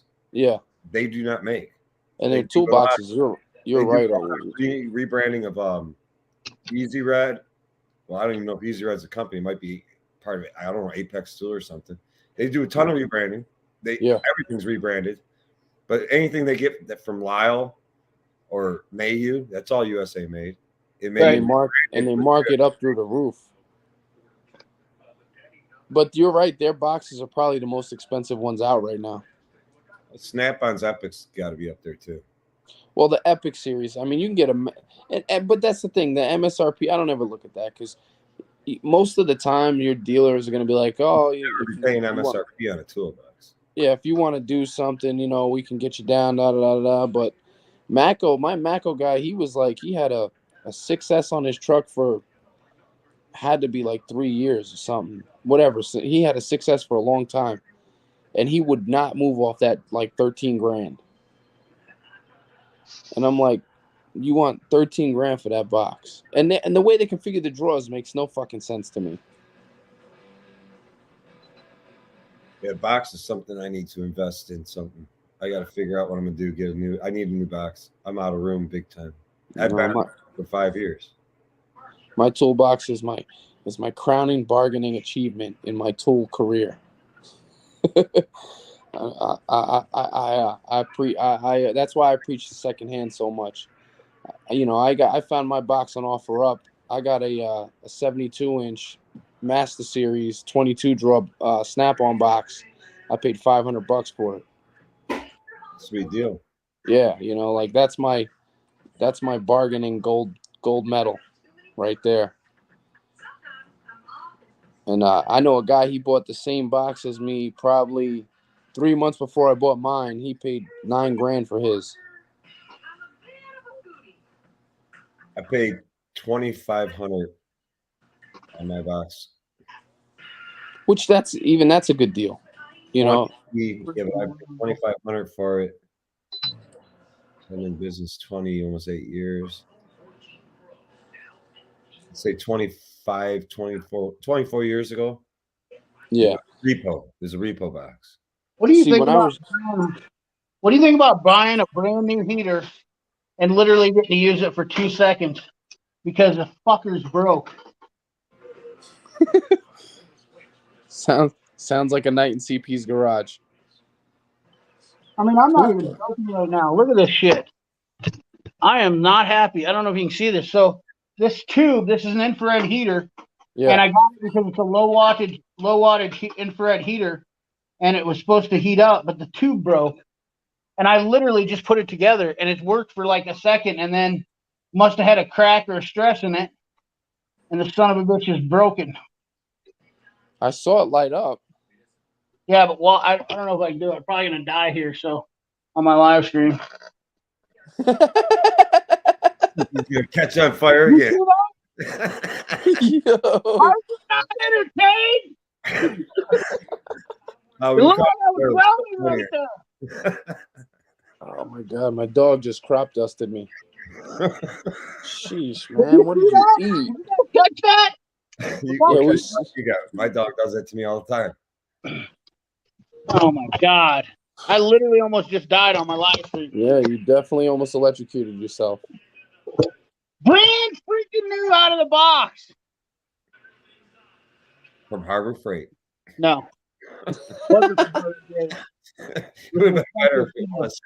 was an expensive heater with a freaking remote control, an infrared, low voltage. Oh, unbelievable. Wonder if I can get a replacement heater for it. Hopefully they can send me with a deal out for it. What is wrong with this thing right now? You're having technical difficulties, bud. I am just pissed right now. Chill out. I am super pissed. My heater would have been working great. I was so excited. I've been waiting to put this thing up. Now you can put it out on the front lawn as a Halloween decoration. It's not the company's fault. It's the shipping. It's shipping. It got kicked around. There's dents all over the boxes, and it says fragile all over it. Unbelievable. Unfreaking believable. Let's see how many people saw that. See how many. No, it's less. Take it back to box. Larry Boston, what's going on? Harbor Freight Theater. People, don't you? Mr. Big. Stolen. That Mr. Big is 20 G's, man. Yeah. That's a. Yeah, but you know what? If you think about it, here's the thing. You think about it on a Mr. Big toolbox. At what point does it help you out? Now you have this big long toolbox. You can't move the damn thing. And you can't move the damn thing. You got to hire tow truck. I mean, it's kind of better to buy them in sections. And if you notice, even Snap-on is going to modular setup along with Harbor Freight, everybody, because they're realizing that these toolboxes are becoming so ginormous. That's what they're doing. This isn't something that, I mean, that's the reason they're doing. Oh, damn, I'm pissed about this. Anyways, yeah, that's what they're. Sorry, boys, I'm not. We're gonna see CP get set on fire again. It just ruined my night. I mean, things are broke. You know what I mean? Scooby, did you happen to see that live stream where CP caught on fire? I did not. That was the shit. I'm gonna steal that clip and put it in one of my videos. I think I got it on here. I got to resort back to the old. Oh, shit! I'm on fire! I'm on fire! Shit! I'm like, holy shit, I'm on fire, and I really was. My coat got too close. I don't like using the propane heater. Let's see if I can play that clip. It happened to me with the kerosene heater. I caught my ass on fire one time. I'm like, what the hell is that smell? And all of a sudden, I felt the heat. That happened to me. I was welding. Last week I was welding a stabilizer bar mount back on a Suburban, and I'm just going. I'm going along, just welding it, and I start smelling something's burning, and then I feel my arm burning, and I just wasn't even paying attention. My sweater caught fire. Got a little burn on my arm, but I'm all good. Hold on. Oh yeah, better ability to be successful later on than their peers. Yes, and that goes a long way. But it's like I'm on fire. I literally just caught on fire. Your heater. Stop, drop, and roll. Oh shit! Ow. He really was on fire. Save me, Tom Cruise. Holy shit! Run around. Oh my god! I need to take this live. That's a good coat. Turn around. Turn around. Let's CP's on fire. Let's see your back. Make sure you're not actually still on fire. Oh wow! Dang it, boy! How's your back? Oh, my favorite jacket. Better ability to be successful later on than their peers. Yes, and that goes a long way. But it's like I'm on fire. Did you guys see? Did you see the spark shoot off the jacket in the second clip? Yeah. Where I was sitting there by the heater because it was a little chilly. Yeah. So welcome to the chat. I'm not sure why it's green. Rory Grell, because you're a member. Members are green. Me neither. Occupant, what's up? Why do we have green names? Occupant knows why. Come on now. Let's see here. CP was on classic moment. Yeah. What's up, Larry? Occupant. Let me see for a minute. I'm gonna go through the chat real quick. Moto Mike, what's up? Ethan. It's bedtime. Come on. MSRP means a lot. Don't give the tool truck. MSRP means a lot to us guys that don't have a tool truck to buy off from. Absolutely. See you later, Andy P. Euphoria. I love all my ball peen hammers. I know you guys have a good discussion on going on there, so I hate to mess you up here. I'm gonna get in here and get in the chat real quick and check on here. Price of tires have gone up 3 times. Batteries have gone up ridiculous. Yeah, I mean, I gotta hook up on batteries, so I just deal with him directly. Yeah. But yeah, no, if like I used to have an Interstate account, and it was when I first opened it, it was $79. Then it went up to $95, and when I left, it was $127. And it's like how do you expect a shop to make money at $127 when AutoZone's selling batteries for the same price? Yep. Absolutely. Come on, bedtime. Go. All right. So besides inflation, we're talking about. We're gonna go back to the Ratcheting rank chat now. Out here in the shop. Good night. More Love you, prepared. buddy. Just so everybody's clear, CP owns Gear Wrench. CP does own Gear Wrench, even though they rust on the surface quite badly. Now, are But- those old gear wrenches or? Yeah, these are old Gear Wrenches. I bought these, Jesus, back when Gear Wrench first came out. I bought the whole setup to, let's see here, we go up to 24, 25. And I just got these up to 25 millimeter in the big wrenches. So, they're my big ones. But I also have some Tekton stubby ratcheting ones. I have the Tekton Stub A ratcheting one. And these are in 6-point. I think a lot of the Tektons are in 6-point too. A lot of people don't like that, and that's why they go to that. I also have the one dead giveaway with ratcheting wrenches. There's 2 dead giveaways. First of all, this is a Cabo. Who is that? Okay, right on. These are the Cabo dead giveaway, the brass plug in them. So I can tell a lot of ratcheting wrenches. These are the double flex Cornwall ones, which I really do enjoy these. They seem to hold up pretty well. The Mac used to make a wrench like that. Yeah, they're kind of awesome because you can, flex them out like that. When you were a dealer, CP, did Mac ever have those? Okay. When you were a tool dealer, did Mac had those, didn't they? So They had a double flex. Wasn't it? But I know they don't make them anymore. Snap-on sells those only in the UK. Weirdly enough. And they're a pain in the ass to put back in the box, too. All right.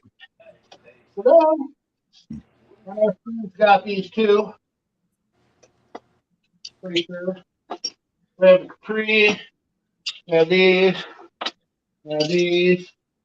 I'm gonna get out a bunch of shit. I have multiple different brands, and I obviously. So these are also Cabo wrenches. Boom, look. Yeah. Once again, you can tell the bass plug, different wrench altogether. Yep. Handle style flex heads. I don't have a problem. Another thing about ratcheting wrenches, a lot of people complain about not having reversible ones, having the lever on them. Personally, I don't find that to be a huge issue. Just be In most the cases. person that backs herself into a corner. Exactly. Most mechanics have learned that too, after the first time. So that's another big thing. These right here, here's another telltale sign of where your wrenches are made. These are SKs, but you'll notice no USA made on them. Yeah. These are made by Infar, which are pretty much the same people that make the gear wrenches. And a lot of times you can tell too by the selector lever. You'll notice a lot of selector levers have that line on them. This is the Precision Torque. These are made by Infar as well for them, but these are the Precision Torque Infar ones. And then obviously Rotar Group is another one that makes them, and they make stuff for Antone uses. I think they use Rotar Infar. Rotar Group is another ones that make them, and I'm pretty sure that's who makes Capri's is Rotar Group, which is the same company that makes Top Tool. So there's about a handful of people that are making ratcheting wrenches out there, and they're all being made to different specs, obviously, and different designs and whatnot. I also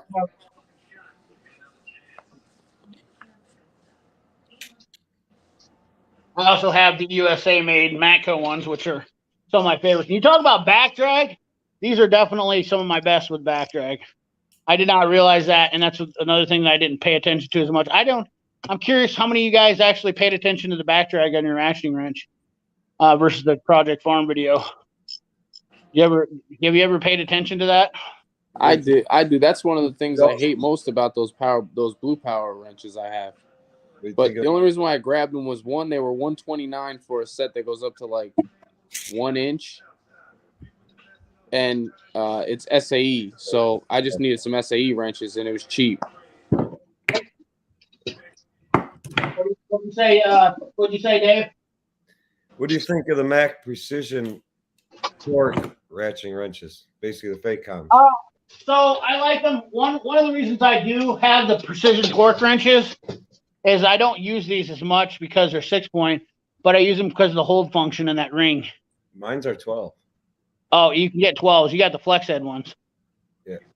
But if you see that little hold function? Yeah. See if I got a bolt here. I'll have to find one. I'll have to get the wrench for the bolt.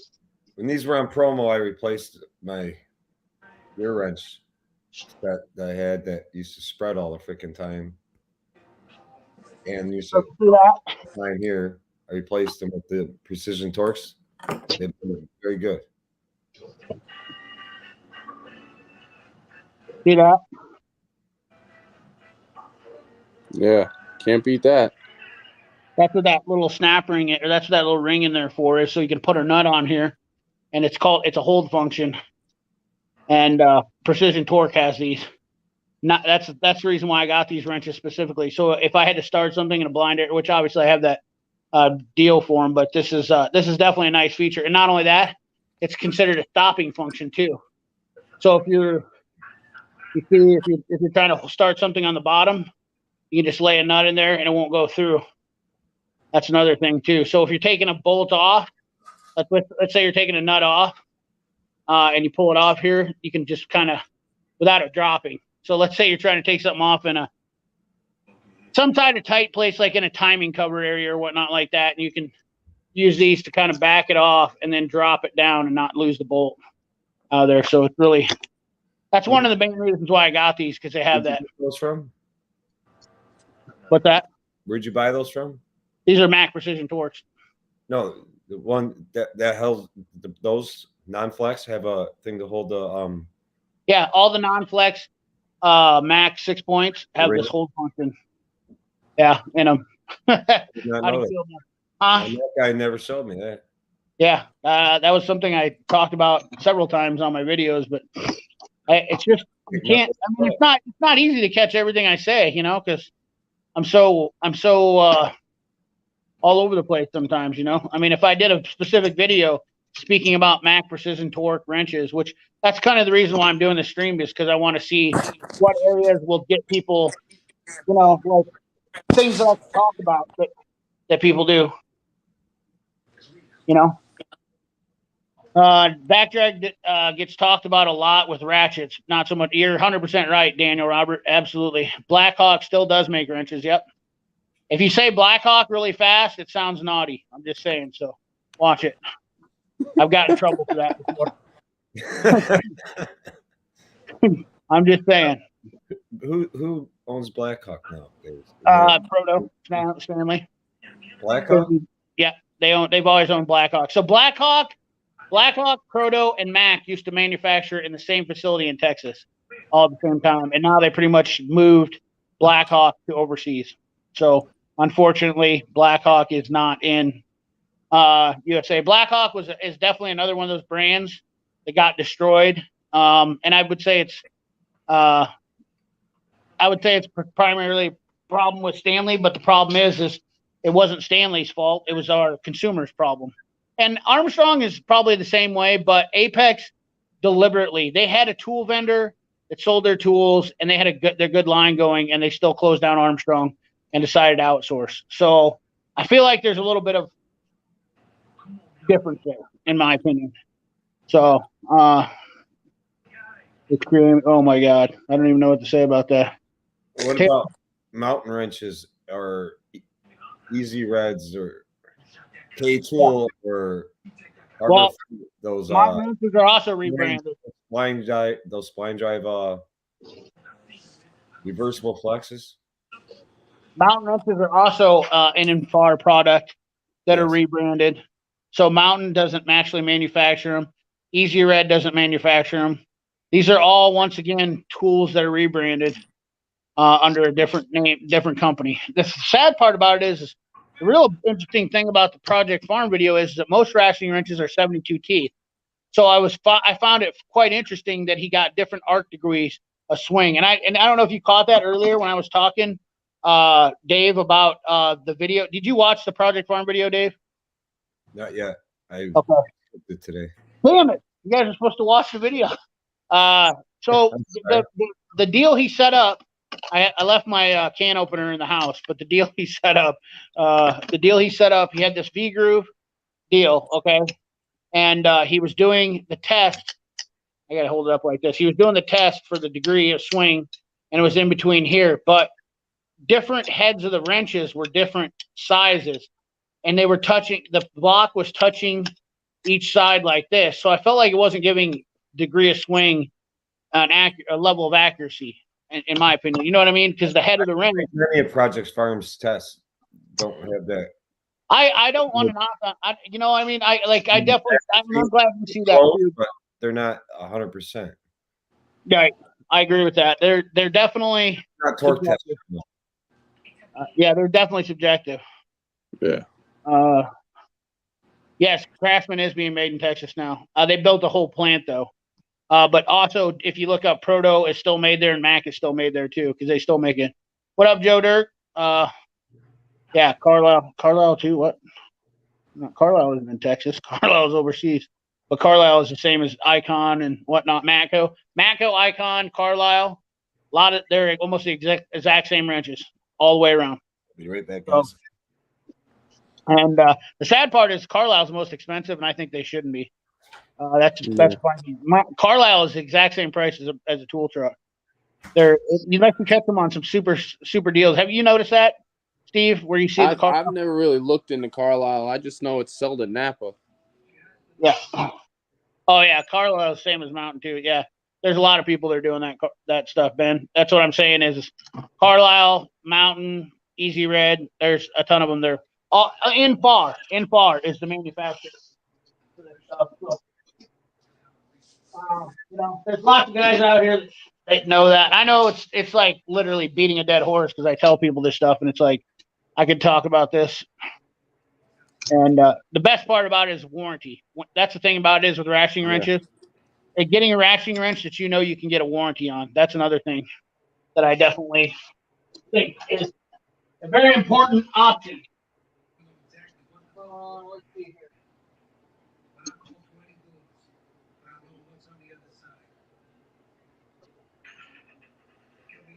I got ratcheting wrenches all over the freaking place. Say that again, CP? I got ratcheting wrenches all over the freaking place. Yeah, I mean, like I said, my ratcheting wrenches are I got Snap-on 0 degree offsets, the Snap-on double end box ones. They're 15 degree offsets with the switch on it, and then I have the Mako. Yeah, I have the Mako straight handle ones that you have of the Cornwell. Yep. Now, how's the fit of your Cornwells? What do you mean? Like, cause my Cornwells, my metric Cornwells are like they're really tight to get over the nut. Like if it's a 12 millimeter nut, sometimes my 12 millimeter wrench from the Cornwell wrench won't fit. If it's rusty, I always have problems. You know what I mean? Like if it's really corroded bad, these won't even be corroded. They'll be clean nuts and bolts, and I'll still have a fitment problem. Huh. That's interesting. I haven't noticed any big issues with it, but you're talking about the straight round handled ones? Yeah. Yeah. Huh. That's interesting. No, I haven't. I wonder if you do have some bad ones then. Yeah. You have some bad stuff. But these are my Oh, Craftsman, yeah. The USA. Oh. Locking flex head. You don't see those anymore. But I got to tell you, so that's the other thing why I want to do this video, because I was checking and I was thinking about back drag on these. They're not that good. The funny thing is just after testing these are 10 times better, and they're both Armstrong. They're both made by Armstrong. Ratcheting end wrenches. It's kind of interesting. These are super tight. Maybe I don't have. Well, these are standards too, and I don't use these a lot. I bought these on Facebook Marketplace. These I've used a shit ton. These I put some serious miles on. These were my favorite wrenches for a long time. I bought these 20 years ago. They were easily one of my most used wrenches. And then I got Stubby. And these little bastards here, flex head, stubby, dynamic. And these got some seriously nice back drag on them. These are very, very smooth. So, little guys. These are almost like those finger ratchets. So, well. Anyways, so I've got a plethora of different varieties. Clearly, I have got a shitload of different brands. Honestly, at the end of the day, I find that most ratcheting wrenches, in my opinion, unless they're USA specific to Snap-on or whatnot, I don't find it to be a huge amount of difference. But after Project Farm's video, I was kind of interested. I was like, well, Jesus, since when did all these brands become so different? You know what I mean? His video, none of them were consistently the same. That was a problem. Now, these are USA made. No, they're not. They don't say where these are made.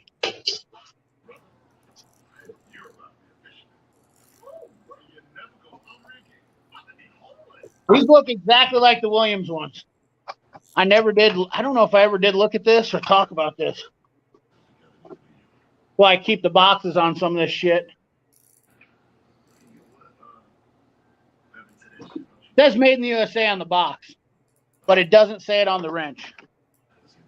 Tell me about that now. And this isn't, you guys know, if you have Snap-on wrenches, this isn't how the wrench looks now, is it? No, it's not. Okay. Because I use that. That's one of my ratcheting wrenches I use every single day. But this wrench does not, as a Snap-on wrench. Now it does have the trilithium chrome finish, nickel finish. That's the well, no, that's a speed wrench. Yeah, those are like that.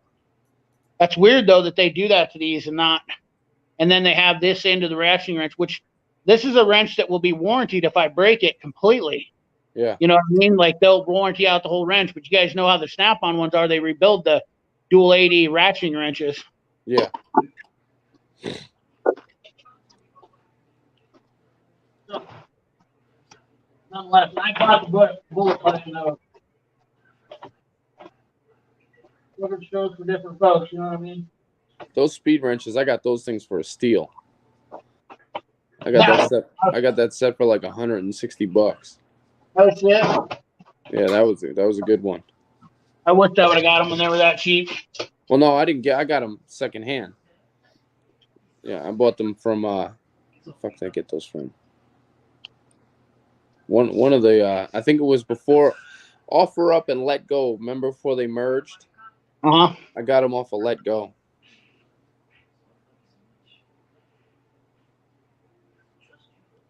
What happened in the chat? Or did we lose everybody? Space Cat, what's up? I get it. I spend a lot of time in the oil field, so I'm usually gone. CP, do you have the Cornwell Stubby ratcheting wrench at both sides? No, I do not have the Cornwell Stubby.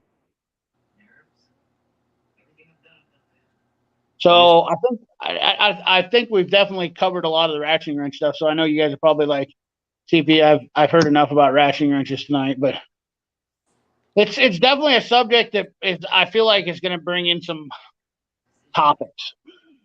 Yeah, I mean, there's tons of applications to use it on, and I mean, what drives me crazy is these people with like that have the nerve to say like, oh, Pittsburgh ratcheting wrenches are the best.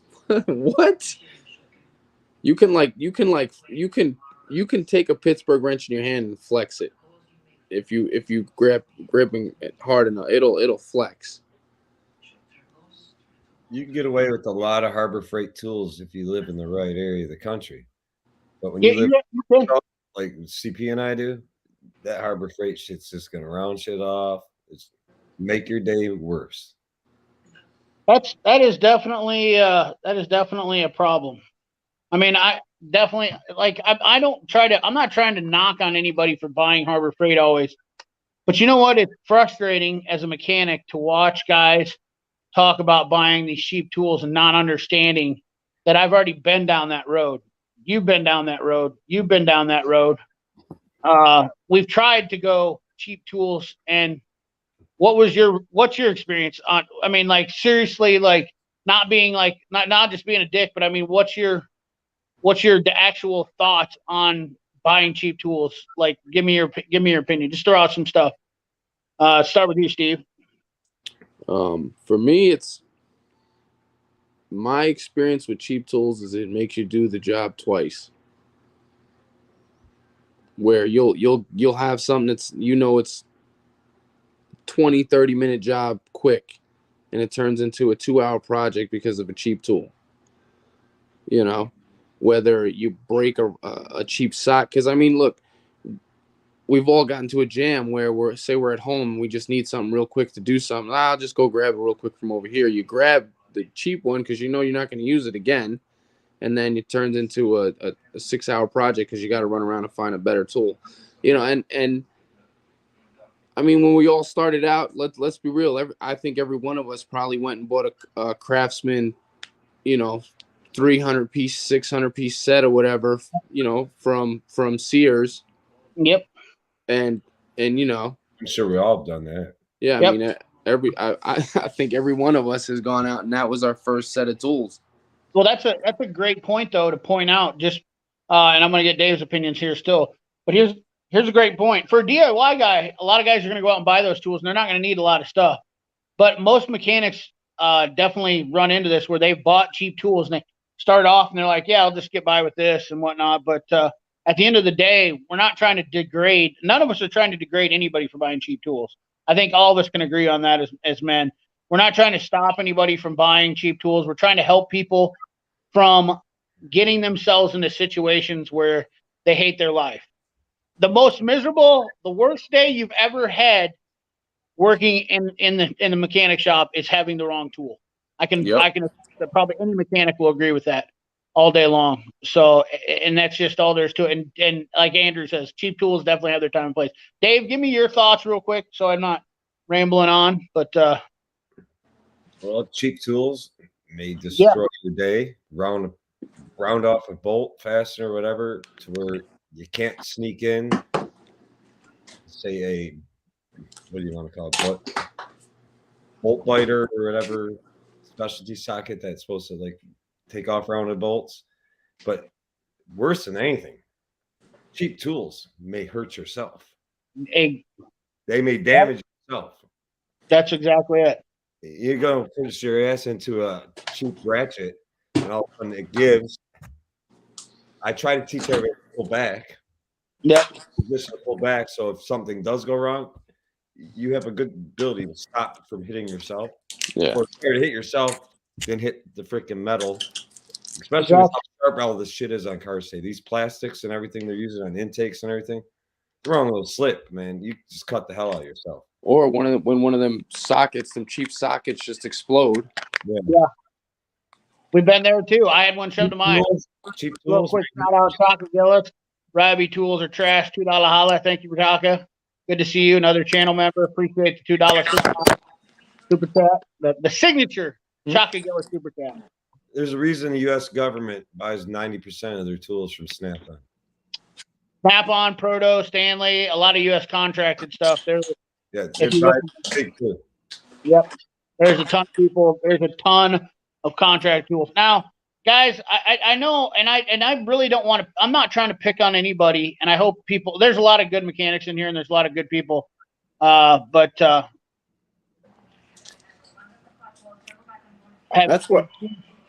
that's why I say too, you don't have to pay crazy money for,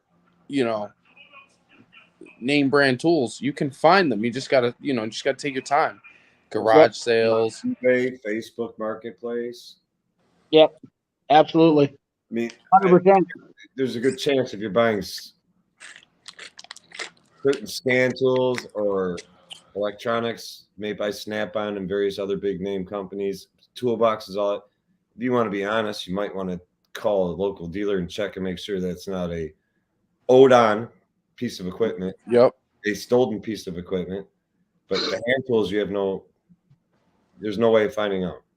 So you just got to trust what you're buying. You're buying from a good source. Yep.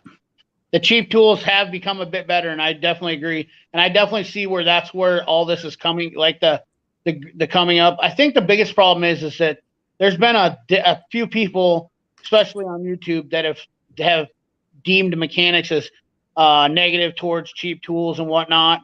And I think the biggest problem is mechanics don't want to see people make the same mistakes they've done.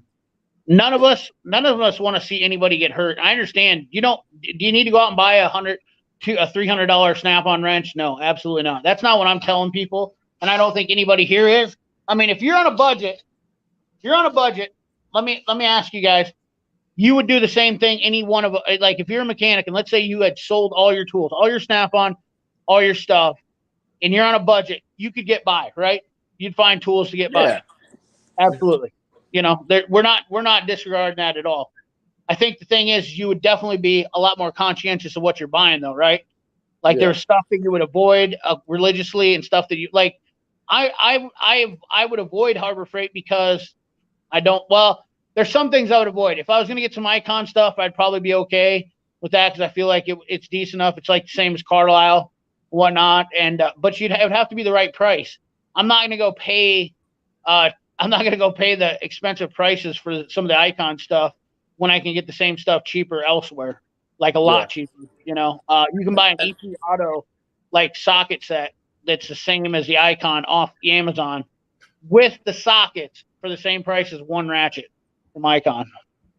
So I'm not a mechanic anymore, but I try the best I can afford and get. Yeah, absolutely.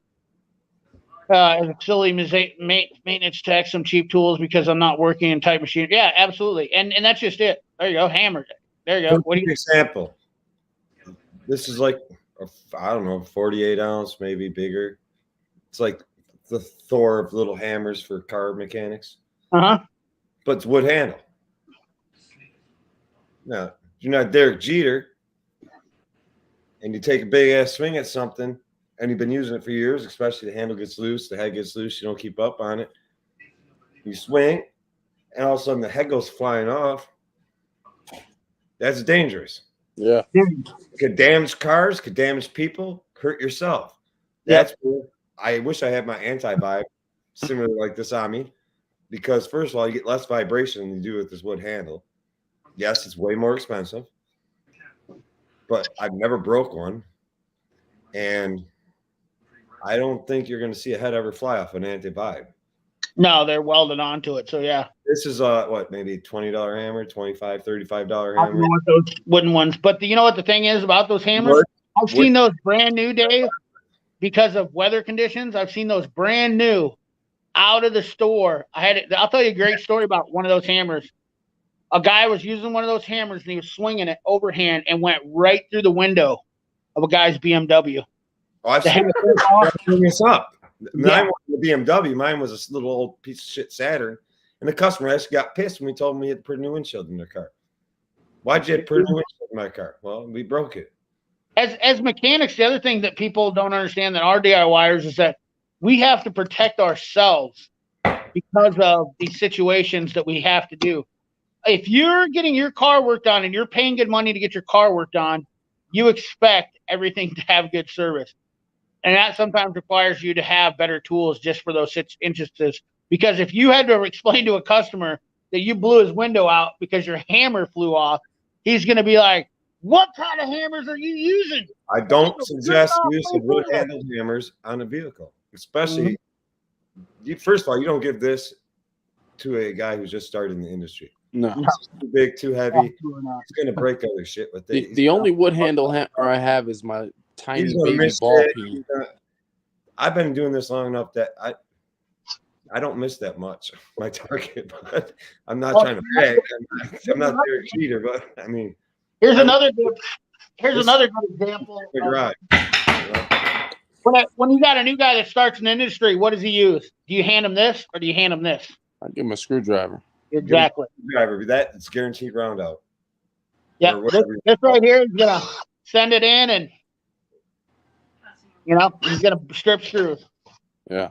That's another thing that people don't understand too. Are you going to give a guy an impact or a ratchet?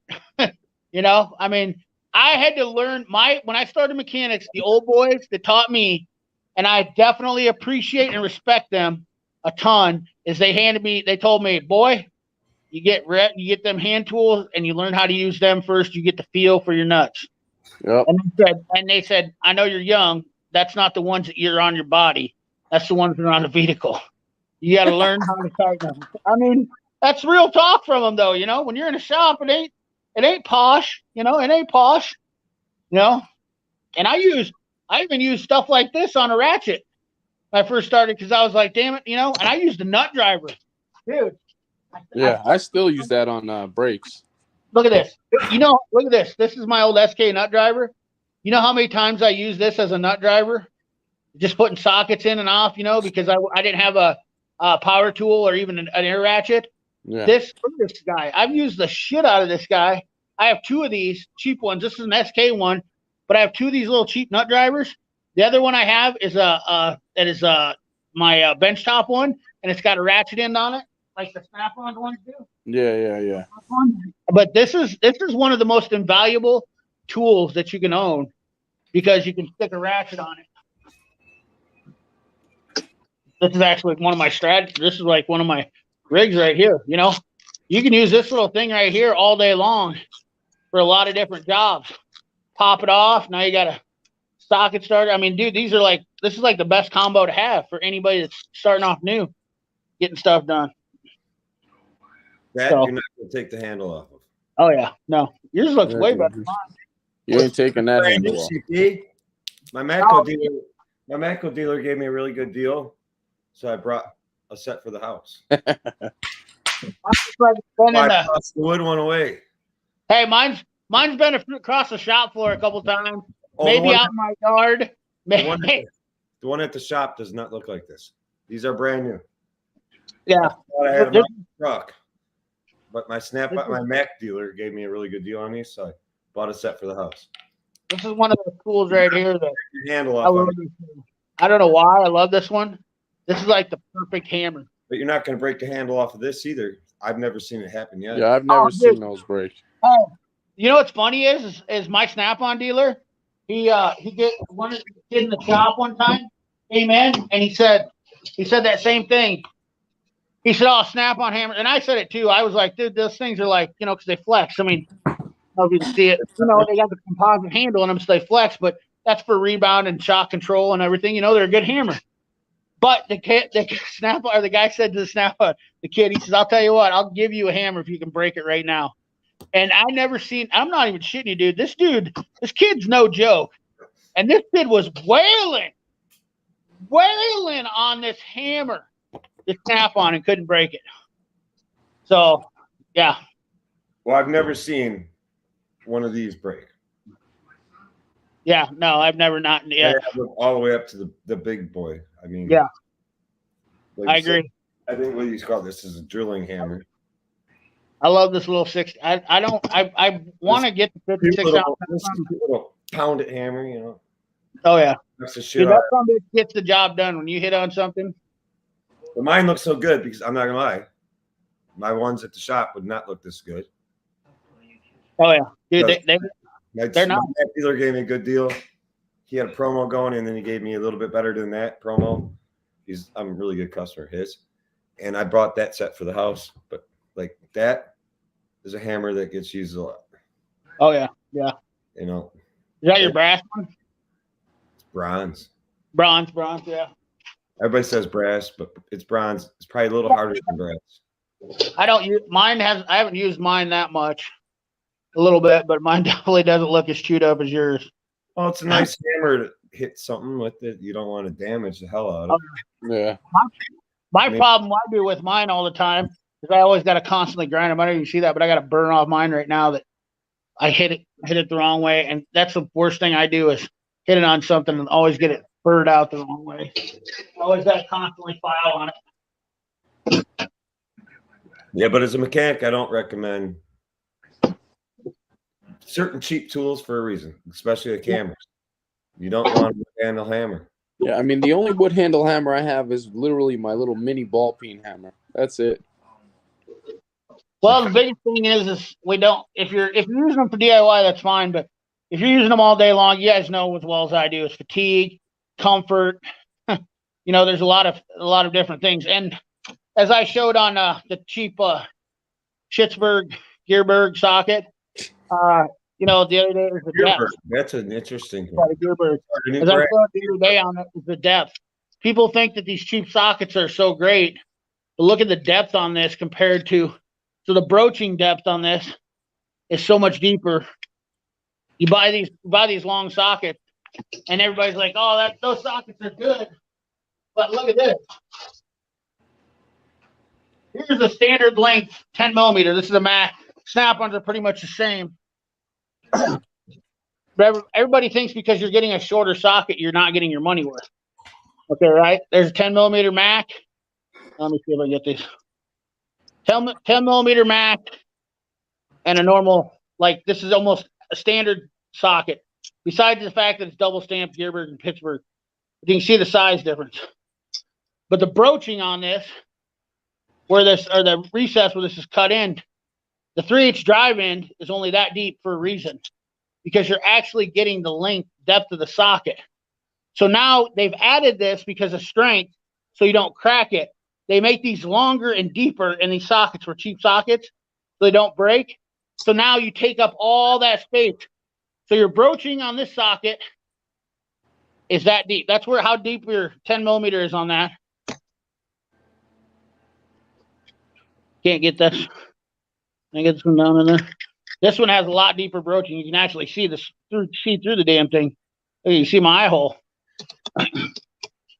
You can barely see how that Gearberg. They should actually, Apex Tools should come out with their whole new brand, call it Bearberg, and sell it to Dana Tools, and he has Dana Tools.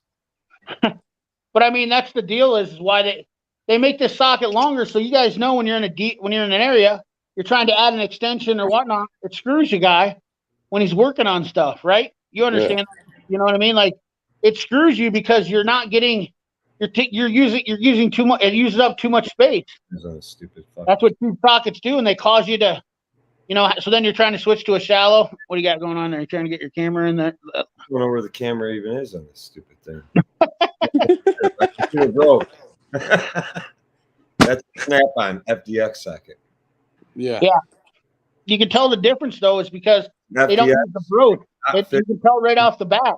This is all the drive-in for a 3/8 on a normal socket or a good socket. This is all drive-in this right here is all drive-in on this socket. That much drive-in, way more than this. I mean, a huge difference in drive-in. Yeah. So you're paying for that extra socket that you're not even using because they're charging you for that longer material. I'm sure that one got everything fired up. All right. I don't like Pittsburgh sockets. I've said this many times. The center of them is so narrow because of the broaching. You've seen how wide that one is. Right there. A bolt can't fit through. A bolt can fit all the way through the center of this. In Pittsburgh, they can't. They can't fit through the center of them because the studs are usually too big when they go down because they make them fatter at the impact end down there. I've showed that 100 times.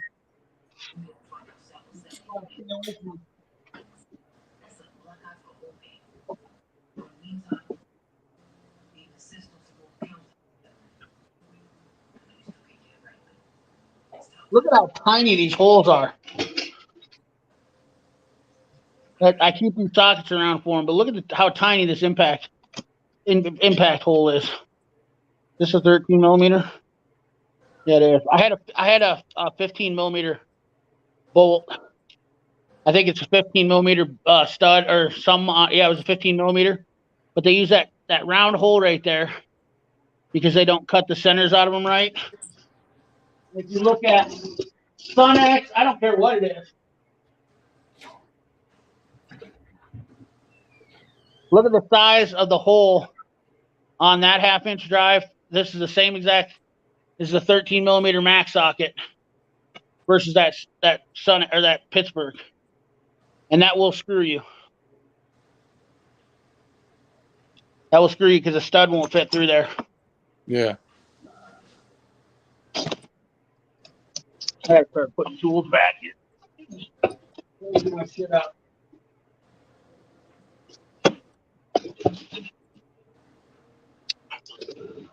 That's why I don't like Pittsburgh, because I had them screw me. Shopping Impact Universals would really like to find some snap-ons, but Lord, they are expensive. Cheap socket might explode the end of irons, part of the robbery. Yep, absolutely. Blind you. I've learned that wood handles are okay. Soak them in antifreeze and they will tighten and hold. An old timer showed me that. Huh. That's an interesting. That's a neat tip. I've never heard of that, but we'll try it. Understand why. They're both. Euphoria, you're not wrong. Nut driver on brakes. Wilton and snap-ons. I'm an impact driver. Boiled linseed, tighten up the wood handles are the best. Broke my 16-ounce hammer twice, bent the handle once. Bent into a curve. How could you bend it into a curve? It's a composite handle. They're not steel. They're composite in there. They actually, I've seen them broken before, but they're not metal. They don't bend in a curve. Are the FDX worth it? In my opinion, for certain, yeah. I mean, I have a couple different sets. The FDX help if you have a fastener that is got a lot of rust on it. Yeah. Yep. And your regular socket's a little too loose. You put the FDX on it, you got about 50% more turning power on it. But I mean, like, you could also take a 10 mil with the rust knocked off, put 3/8 on it. Yeah. Snap on 3/8 or Mac 3/8 or a good quality 3/8. This is a Sunex socket here, Frosty. Much better design than the Pittsburgh ones. Much better. And I don't know why they make a round hole. Why do you cut a socket with a round hole for a bolt that you got to go in? So that bolt, if the bolt diameter doesn't fit, so on 15 millimeter deep Pittsburgh sockets, the bolt does not go through because they're not bored out right. Yeah. They're actually smaller than the bolt size. I'm pretty sure it's 15 millimeters. 13 might not be, but I mean, they're a lot better than what they used to be. That's for damn sure. What's up, famous Slick Rit? I have not found out anything on those yet. Nope. The older Snap-on dead blower had a steel shank in them. Old ones probably. Mhm.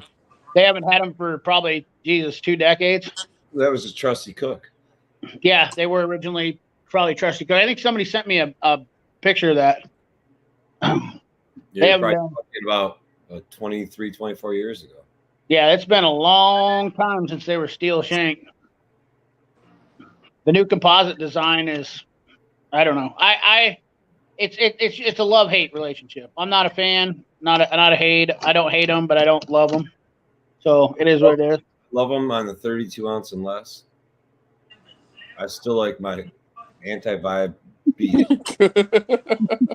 I don't like Snap-on impact sockets. I have a set of mids, but I don't like Snap-on impact sockets. Yeah, my only issue with the Snap-on sockets is that rust. That they can have no moisture around, and somehow you'll get surface rust. Absolutely. I agree with that 100%. Do you have impact sockets, Dave, that are Snap-on? Yeah, a lot of them. How do you, what's your take on them? I use them so often, I really don't have a rust issue. That's definitely. They're softer. You'll beat them up quicker, so you got to keep a good eye on them, pay attention to them, warranty them out when they need to be warranted out. Yeah. I also have a lot of Mac impact sockets, which I have absolutely no problem with. I think the Macs hold up a little better. But I know James from Midwest Tool told me to try out Right. I don't have any Right.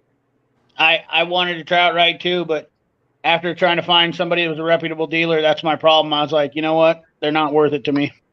I don't want to get, and I don't want to get tools from a company neither if I can't get them serviced. I want somebody that's going to be. Now, I do know a guy that's planning on trying to become a Right dealer here in Iowa because of my statement about that, and he's been talking about doing it. So if he pulls up and he becomes a Right dealer, then maybe I'll be able to buy some Right, and I'll probably get them from him. But I don't want any from the company. I don't want them to send me anything. I don't want to get anything from them. I want to be able to have a reputable dealer. That's just kind of the thing. I price, yeah. The Ingersoll Rand weighted sockets are interested being 19, 21, 22 messed around. They are interesting. They do break things quick. I got the OEM set for like $100, and I think it's perfect. Definitely for harmonic balances. Yeah, there's nothing wrong with having Sunex, man. Sunex. I'm not a fan of gray pneumatics because I've had warranty issues with them too. I used to sell gray pneumatics, believe it or not, and I pushed them a lot. And then I went to Sunex. Sunex took care of me better, but I've heard people complain about Sunex stuff too. So maybe it's both of them now. And right now, everything, you know. Oh, they were Compo cast, not Trusty Cook. Oh, okay. Maybe they were. I don't know. I haven't paid attention to the old snap-on hammers were never in my wheelhouse. My East Wing engineer hammers have been great. East Wings are great hammers. They're made in Chicago. Great company. Can't blame on those. I have one of those old snap-ons too. I've never had any rust issues on my snap-on. I never use a 10 millimeter and a half. It hasn't rusted. No, like I've got and actually I saw this trick from you. I got my SAE. I don't really use my SAE impacts a lot from Snap-on, so I'll catch them. I was catching them getting the surface rust from sitting, and I saw you do the same thing. You put the little packs. Yep. That you get like in shipping to pull the moisture. Yep. And that stopped it from happening. Yeah, you're by the ocean too, so you really have to watch that stuff. You probably have a lot of moisture and humidity. Yeah, we do. We do get a lot, and but I've noticed that putting those I forget what they're called, but you know those packs to absorb the moisture in between like your socket rails, it'll stop that from happening. Deskin packs or whatever they call them, moisture control packs.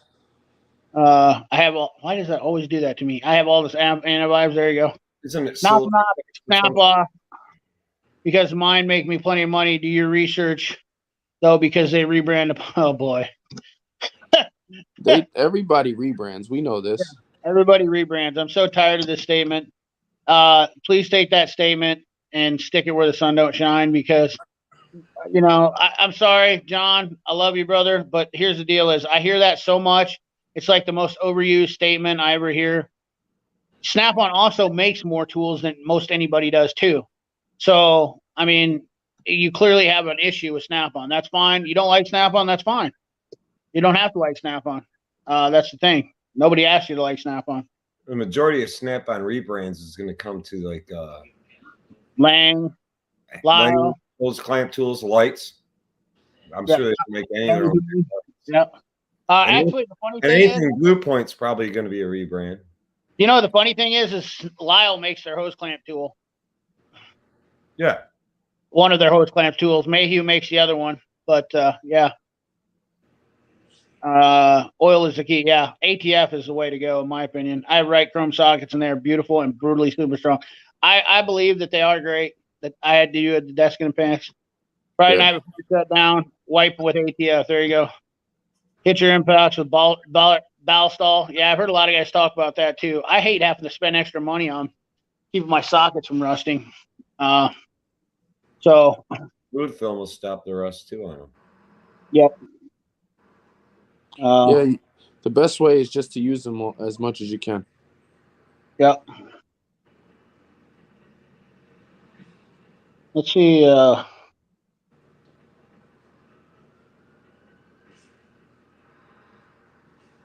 I know John's upset with me now, but I'm sorry. I hear it all the time. I get tired of that statement. It just gets old. I mean, all it is, it's repeating that statement. I don't want to harp on this too much, but guys, we understand. All of us that are in this tool community understand that everybody rebrands stuff. Okay. So it's just a blanket statement. It's like you sound like a politician. Shake it. I'm going to shake some babies and sign some foreheads. I mean, I don't know why people have this incessant hate for Snap-on. I don't love Snap-on. Look at this. This is a Mac toolbox behind me. I don't have a single Mac toolbox. I don't own all Snap-on tools. I don't, Well, companies within their own companies rebrand their own products. John, I don't hate you. I don't hate you, brother. Just keep that in mind. I don't want anybody else to hate you either. Well, keep But it in nobody mind. else knows. Keep it in mind too that these products, companies that make their own product, even rebrand their own product for their own companies. Yes. As the wall. Yeah, there you go. Rebranding Mac.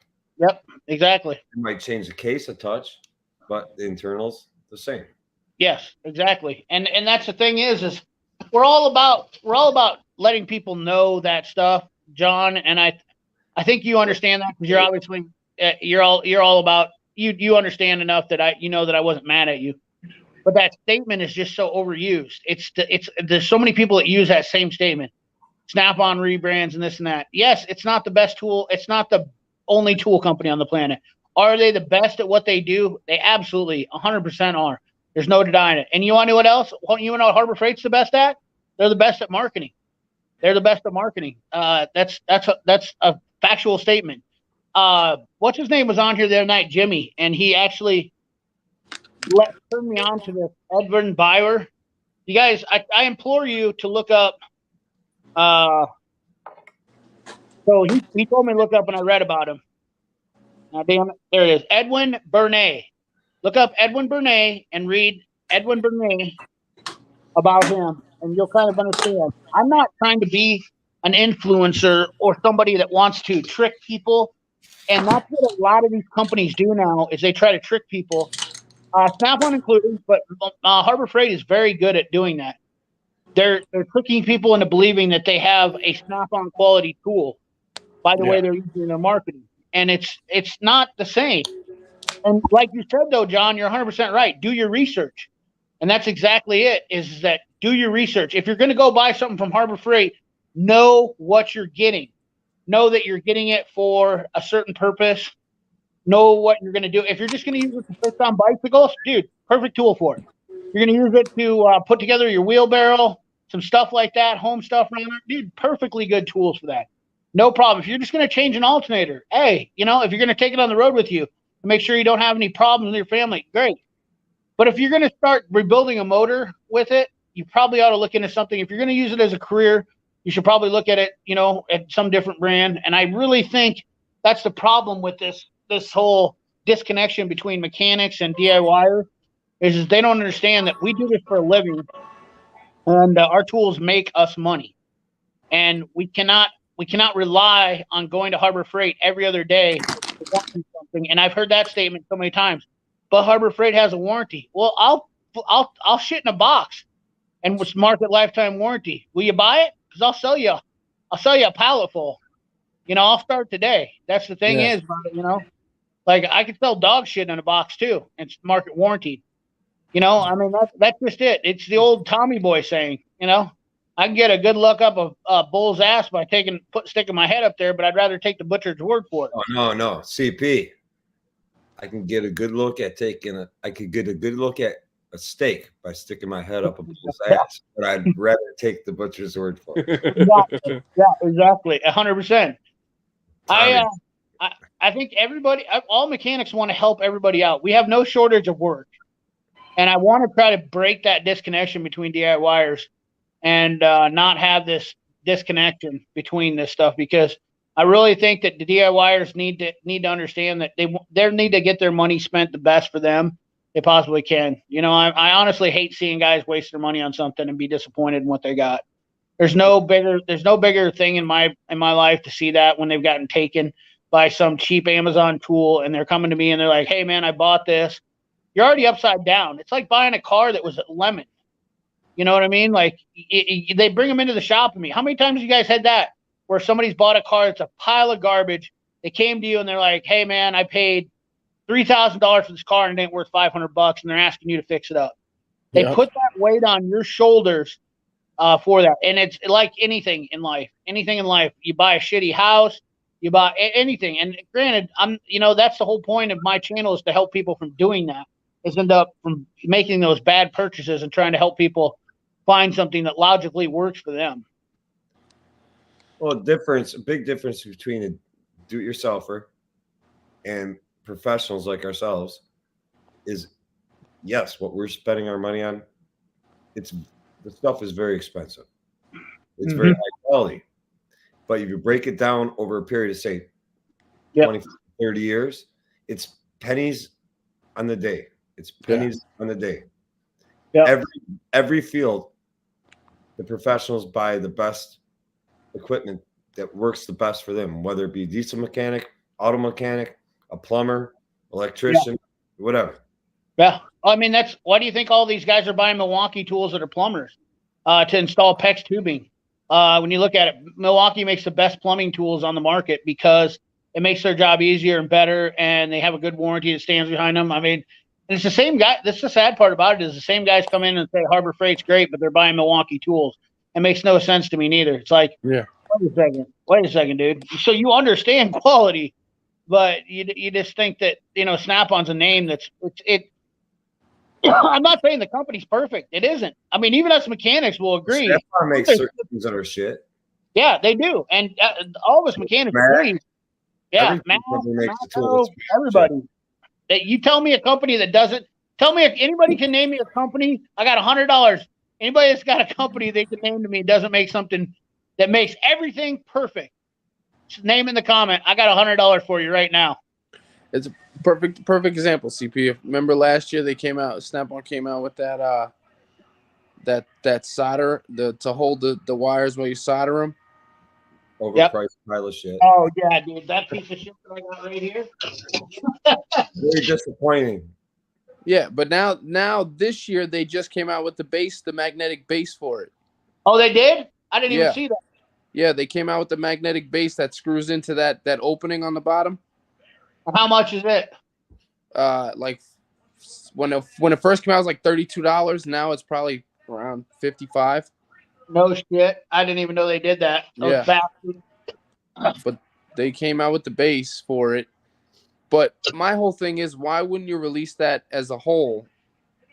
And then you can justify, maybe I want to pay $100 for it, you know? Yep. I agree. I haven't gone up that much in price. They're still not cheap, though. I still have a hard time buying them. Absolutely predatory lending, but you can't beat their tools. I like this statement. This is 100% agree. I would agree with that all day long. I would get a t-shirt that said that. We all of us that own Snap-on can agree. We hate the price, but love the quality, and I agree. And I don't always love the tools though, neither. Like for instance, those host camp pliers they have, they're made by Lyle, and they're shit. They have like a flippy end on them. They're not very stable, and you have to try to get them down there on the clamp, and then pinch them. They have different kinds, obviously. Not talking about the black ones, right? The new ones. The new ones. So they're not new. They've been out for a while, but Lyle makes them for them. Yeah. Snap-on doesn't make those. Lyle makes them, and they're dog shit. Even Lyle said they were dog shit. Yeah, you're not talking about the red handle ones. You're talking about the gun one, right? No, talk about where they got the little squares on each end. You got a line. Yeah, those are horrible. They're pain in the ass. Yeah, I would. I call them peelers. Those are peelers. Those are pain in the asses. Ones that are like this. Yeah, those. If you look at the gun on them, that gun looks really familiar, doesn't it? But this end isn't like this at all. And these ones are 10 times. I like these ones 10 times better. Yeah. Wow, the end on the Snap-on one's horrible. Yeah, it's fucking two little square pieces. Yeah, and you know what the funny thing is? Snap-on wanted them like that. I call them Snap-on requested those to be like that, so that there could be different. They wanted those to be specifically like that, and I was like, that was a bad idea. Players, terrible fucking players. I also have the other ones though too, which are a lot better. And obviously, the big thing about them is they're just a different design. But I got those used up. But CP, you see what's going to happen is that when you just showed with the pistol grip, is the young guys who don't know nothing will end up buying that because one, it's a Snap-on tool and it's not that expensive on the truck. Yeah, I got these two and they're nice because those are the ones I have. That's all I use. But the cable's warranted on these. That's why I bought these off Snap-on. And they've changed the design on these too now, I think too. But these are rebranded. The best part about those is your dealer can just get you the cable to swap. Right. Yep. 100%. They're way better than the old Astro ones, I can tell you that much. Without a doubt. Let's see here. Let's catch up. The icon stuff is pretty shameless. Compare the real stuff, the ability. Absolutely. I agree. They don't compare apples to apples. CP and I love Snap-on. No one can deny that they make some of the best stuff in the industry. I want to buy their new long neck cordless ratchets, but I can't afford it all. Yeah, no, I understand, dude. It's these things. They want $500 for just one of these. I made a deal with my Snap-on guy, $500 for the pair. That's the other thing I was gonna say too. Is if you have a good Snap-on dealer, man, you can get deals on their tools. You know, your guy will work with you and give you. You pay them. You don't. Yeah, you know. Cash. Walmart. John, you're 100% right. Everybody has their shit. Exactly what I was saying though. Everybody has their shit. Snap-on has a bunch of stuff that I would rather literally cut my wiener off than buy. I don't know if I do that, but anyways, as an electrician, Klein and Snap-on in my world, although recently they are slipping. A lot of people think that, and I agree. In some cases they are, but everybody's slipping. And you know what the sad part about it is when people say they're slipping, I'm like, look at the world right now. We're all slipping as humans. You know, it's not the company's fault. I mean, you can't force people to do their jobs anymore. Yeah. And I'm not saying they were trying to force them, but you can't get people to do their jobs correctly. We used to care, and all three of us, I know for a fact, care about our jobs, what we do. You don't do half-ass work. You're not just slapping stuff together. I've seen guys in shops recently where I've actually went back and fixed jobs, and they just, just throwing shit together. I'm like, dude, the only reason this truck didn't start is because you didn't hook up that cam sensor. Yeah. I went in and clicked it in, and I'm like, it had no cam signal, and you couldn't figure it out because you panicked. You know, and a lot of that comes down. There's always that one point in the job where you're like, you know, you have to have that where you can, I can cut this corner, you know, and you have to have that one spot where it may take me 5 more minutes, but you know what? Let me just do it the right way. And that's what's missing now is they want to cut that corner because a lot of guys are on peacetime, you know, like they're getting paid by the job. They're not, you know, like, oh, this job is 3 hours, you know, book time, but you know, they may not know a good shortcut, but they think they can cut this corner to save a few minutes, and they just cutting their feet out from under them. Watch this one. So you guys, would you agree with this? You think you guys have anything from Mayhew that you don't like? Because I'm gonna get this one right out here. I have not bought anything from Mayhew I do not like. Okay. They make I have a specific tool that I can't stand from Mayhew.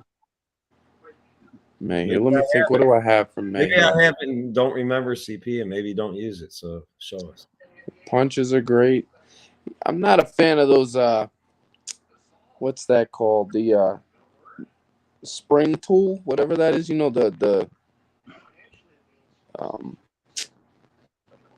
Well, I know I have one Mayhew tool. They're like spring handle center on punch. It's scratching your back, but nothing else. Yeah. He knows what I'm talking about. Yeah. You ever found a use for that, TV? What's that? You ever found a use for that? The tool that, I have mine has a snap-on handle on it, but Mayhew does make the tool. It's supposed to be to remove hoses, but it's best to scratch your back. Oh, the one with the big hook on him? Like the big long. The big long one with the one that's not supposed to damage. Yeah. That you can't use anywhere because it's too long. That's Lyle. Lyle? I thought it was me. Nope. Nope. I'm trying to find this on the website. First of all, their screwdrivers are shit. That's another one that I don't like. I've tried this screwdriver. Mayhew, on the Mayhew website. That's one that I can't stand their screwdrivers. But I don't think anybody even realizes they sell screwdrivers. But they have those picks with the handles in them that turn in them. Those are the ones I can't stand, and I don't like their scrapers. Oh, and they also have the what's that called? The burring set that does the same thing. You can deburr like edges. Yeah. They have a And they, deburring tool. yeah, they have the same thing where it spins, and that thing is totally worthless. Yeah, I don't like their scrapers. I do like the Dominator angle set scrapers, just because they have a nice angle to them. But I also have a better one than that. That's the SK. I like better than that. But yeah, those aren't bad. But those those things are those deals, those little picks, they piss me off. Let me see this. They have the. I had a very sad moment at the shop this week. Why's that? Well, I was all alone. My other techs had already left. Had a customer roll in.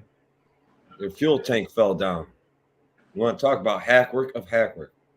Oh, wow. The back end of the fuel tank fell down on a Suburban, Chevy Suburban. Was that like a 30-gallon fuel tank? Yeah. Plastic, nylon, whatever you want to call it, acrylic. It fell down. It's kind of bouncing around back there. And they told me they just had their fuel pump changed at such and such shop, which we're not going to mention. And the fuel tank fell down. I'm like, okay, I pulled in the shop, racked the truck up, lifted it up. You're not going to fucking, oops, Family Channel. You're not gonna fucking believe what some other shop did. The bolt was all fucked up. You know, the gas tank strap goes from the drive shaft area, bolts up against the frame. You can't see the son of a bitch. You can't see the little hidden, what do they call the damn bolts? For the strap, for the gas tank strap? Where the bolt goes through, there's a nut, what do they call it? Yeah. The nuts on the other side are welded on there. Well, there's like slide in place. Yeah. Whatever. They cut the strap, change the fuel pump. Instead of get that goddamn bolt out of there and fixing it all up, right? Yeah. It appeared they took liquid fucking nails, plastered the tank with it in one particular area, jacked the freaking tank up, and possibly let it sit overnight. Well, liquid nails broke loose. Wow. There was no strap. There was still a nut and part of the broken strap in the freaking other side. I like looked at it, I was like, oh my God. I'm so glad this did not come from any shop of mine or anything related to me. But I'm like, that is liquid fucking nails to hold the fuel tank up. Yep. I know shit's strong, but I mean, you know how much 30 gallons of gas weighs? Michigan roads? Yeah, no, that ain't gonna last. No. You want to piss a snap-on driver off, break a screwdriver, and tell him it's.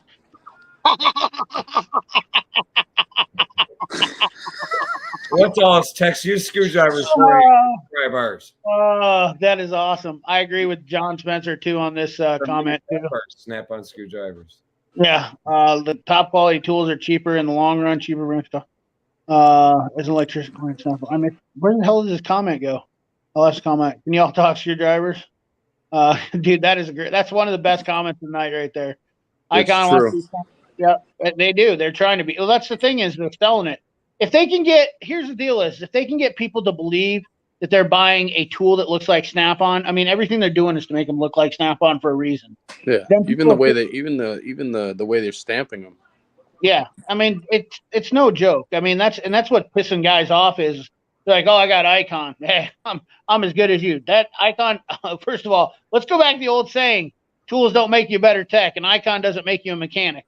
Yep. I mean, like that's where I see the most of it is, and that's probably going to shatter some people's dreams and hopes right there. But the reality of it is that Icon doesn't make you a professional mechanic. Now you can use it and get by. Don't let me get. I'm not knocking on your shit, okay?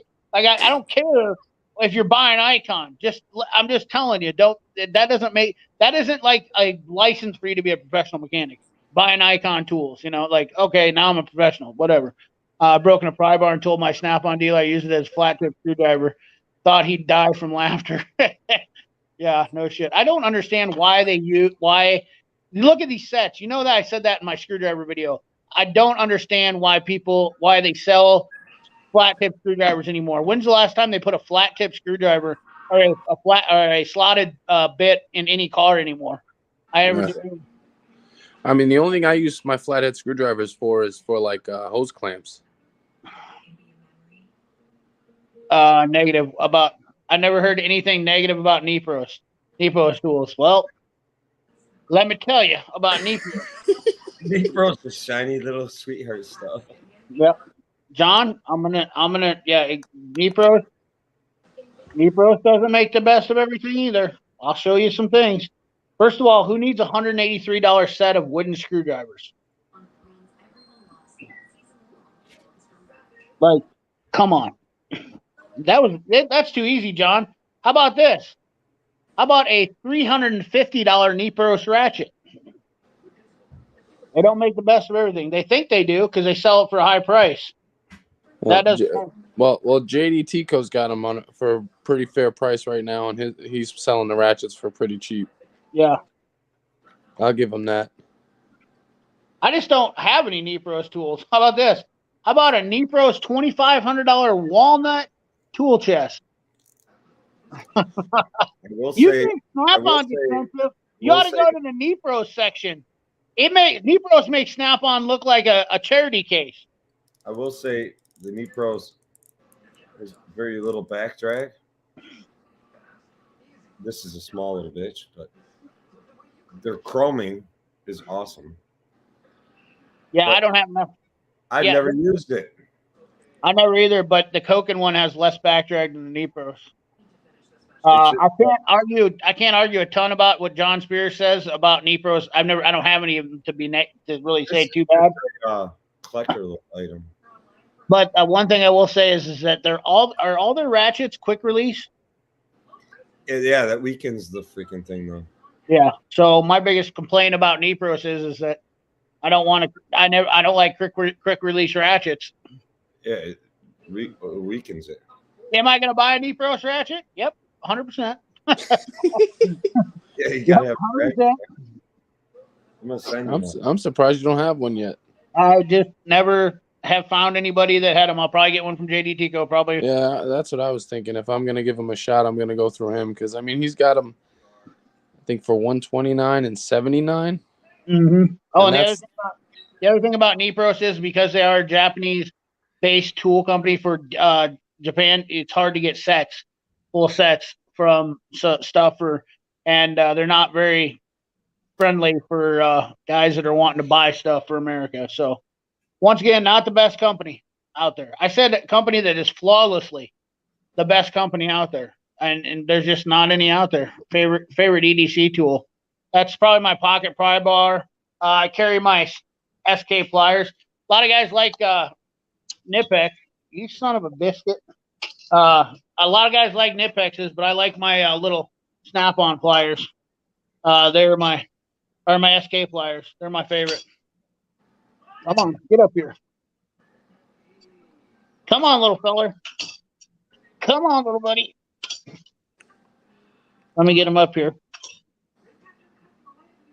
You'd think a guy could just pick up his pliers. My everyday favorite carry tool is my pen. Your unit? My pen. Your what? Pen. What's that? You know what I write down on the work Oh, order. your pen. Oh, there you go. Bullshit. Customers got to spend their money on. I thought you were talking about the penis. The penis blue. The penis blue. You can only get it from Matco, and it's very expensive. My favorite's my P365 Army knife. I also have this little knife too that's becoming really a little chub. This little guy right here, my Cold Steel little chub. This thing's like badass. This has become one of my new favorite. This has become one of my new favorite toys. Mm. CP, I got the gold-plated Icon ratchet for Halloween. 2091. It's the Yeah, that's all you. That's an awesome impact. CP, it almost is as strong as the 899, and I want to know if they did it in the same small casing. It blows the Milwaukee away, as all the new DeWalt is doing, is blowing the Milwaukee away. Yeah. Oh, don't start that now. We'll have a whole. Well, I will say this that channel on the new you know full size high torque. DeWalt, it beat everybody. You're gonna ruffle some feathers tonight. Yeah, well, here's the thing is about cordless impact tools is that I don't look for the most powerful impact because I don't have those new DeWalts, and I do just fine with what I do with the old ones. So I'm fine with it. I agree with you. The old ones did just yeah, fine. I don't really look for, and not like if I want the most powerful.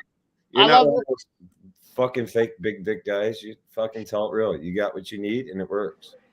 I love this little guy, but I don't use it enough because I only keep it for interior stuff.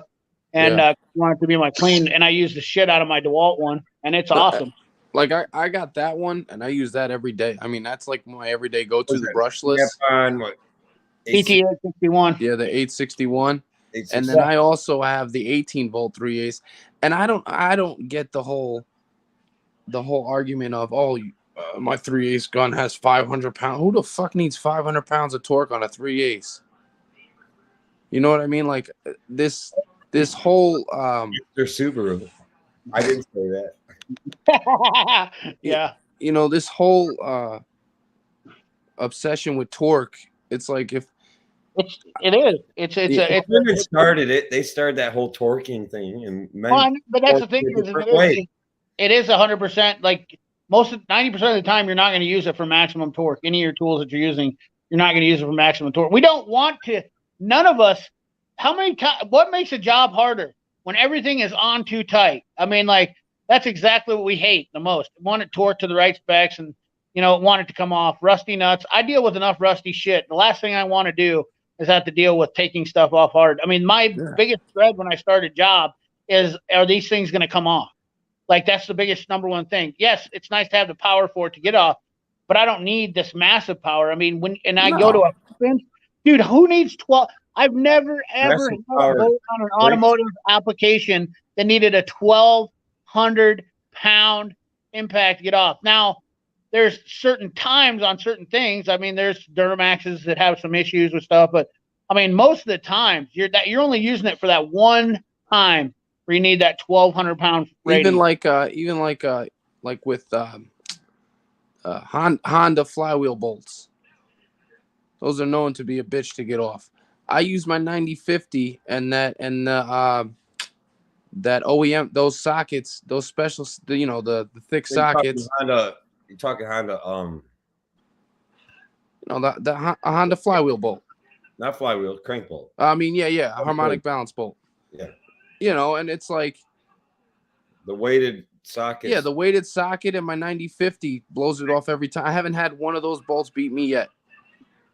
The weighted socket with that old Ingersoll, the original 231 will blow it off. Yeah, that's what I mean. So these guys with these, my Milwaukee's got millions of pounds of torque. Like weighted off-brand sockets. What CTA tool makes them. Yeah. I don't know. CP knows all the companies or who makes them. I don't even remember half the shit anymore. It gets so. The weighted socket, a dime a dozen. Which ones?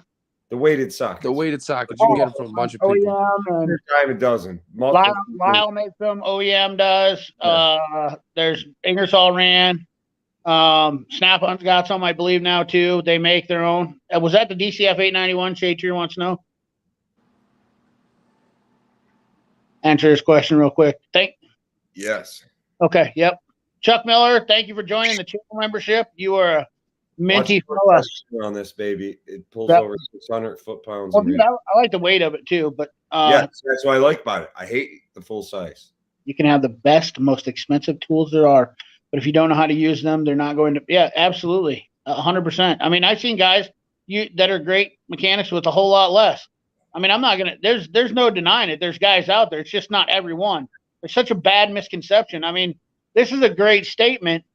At the same retrospect, is there's a bunch of people out there that think I'm not trying to act like I'm the best mechanic in the world. You know how hard it is to be the best mechanic in the world right now? To say that you're the best mechanic in That's impossible. That's impossible. Yeah. Absolutely. Anybody that has that claim. Car companies keep changing their information and everything too much. Information is getting harder and harder to get a hold of unless you work for the manufacturers. There's no such thing as being the best. My impact has 999 million pounds of torque. Yeah, my impact has more torque. It's dick sizing.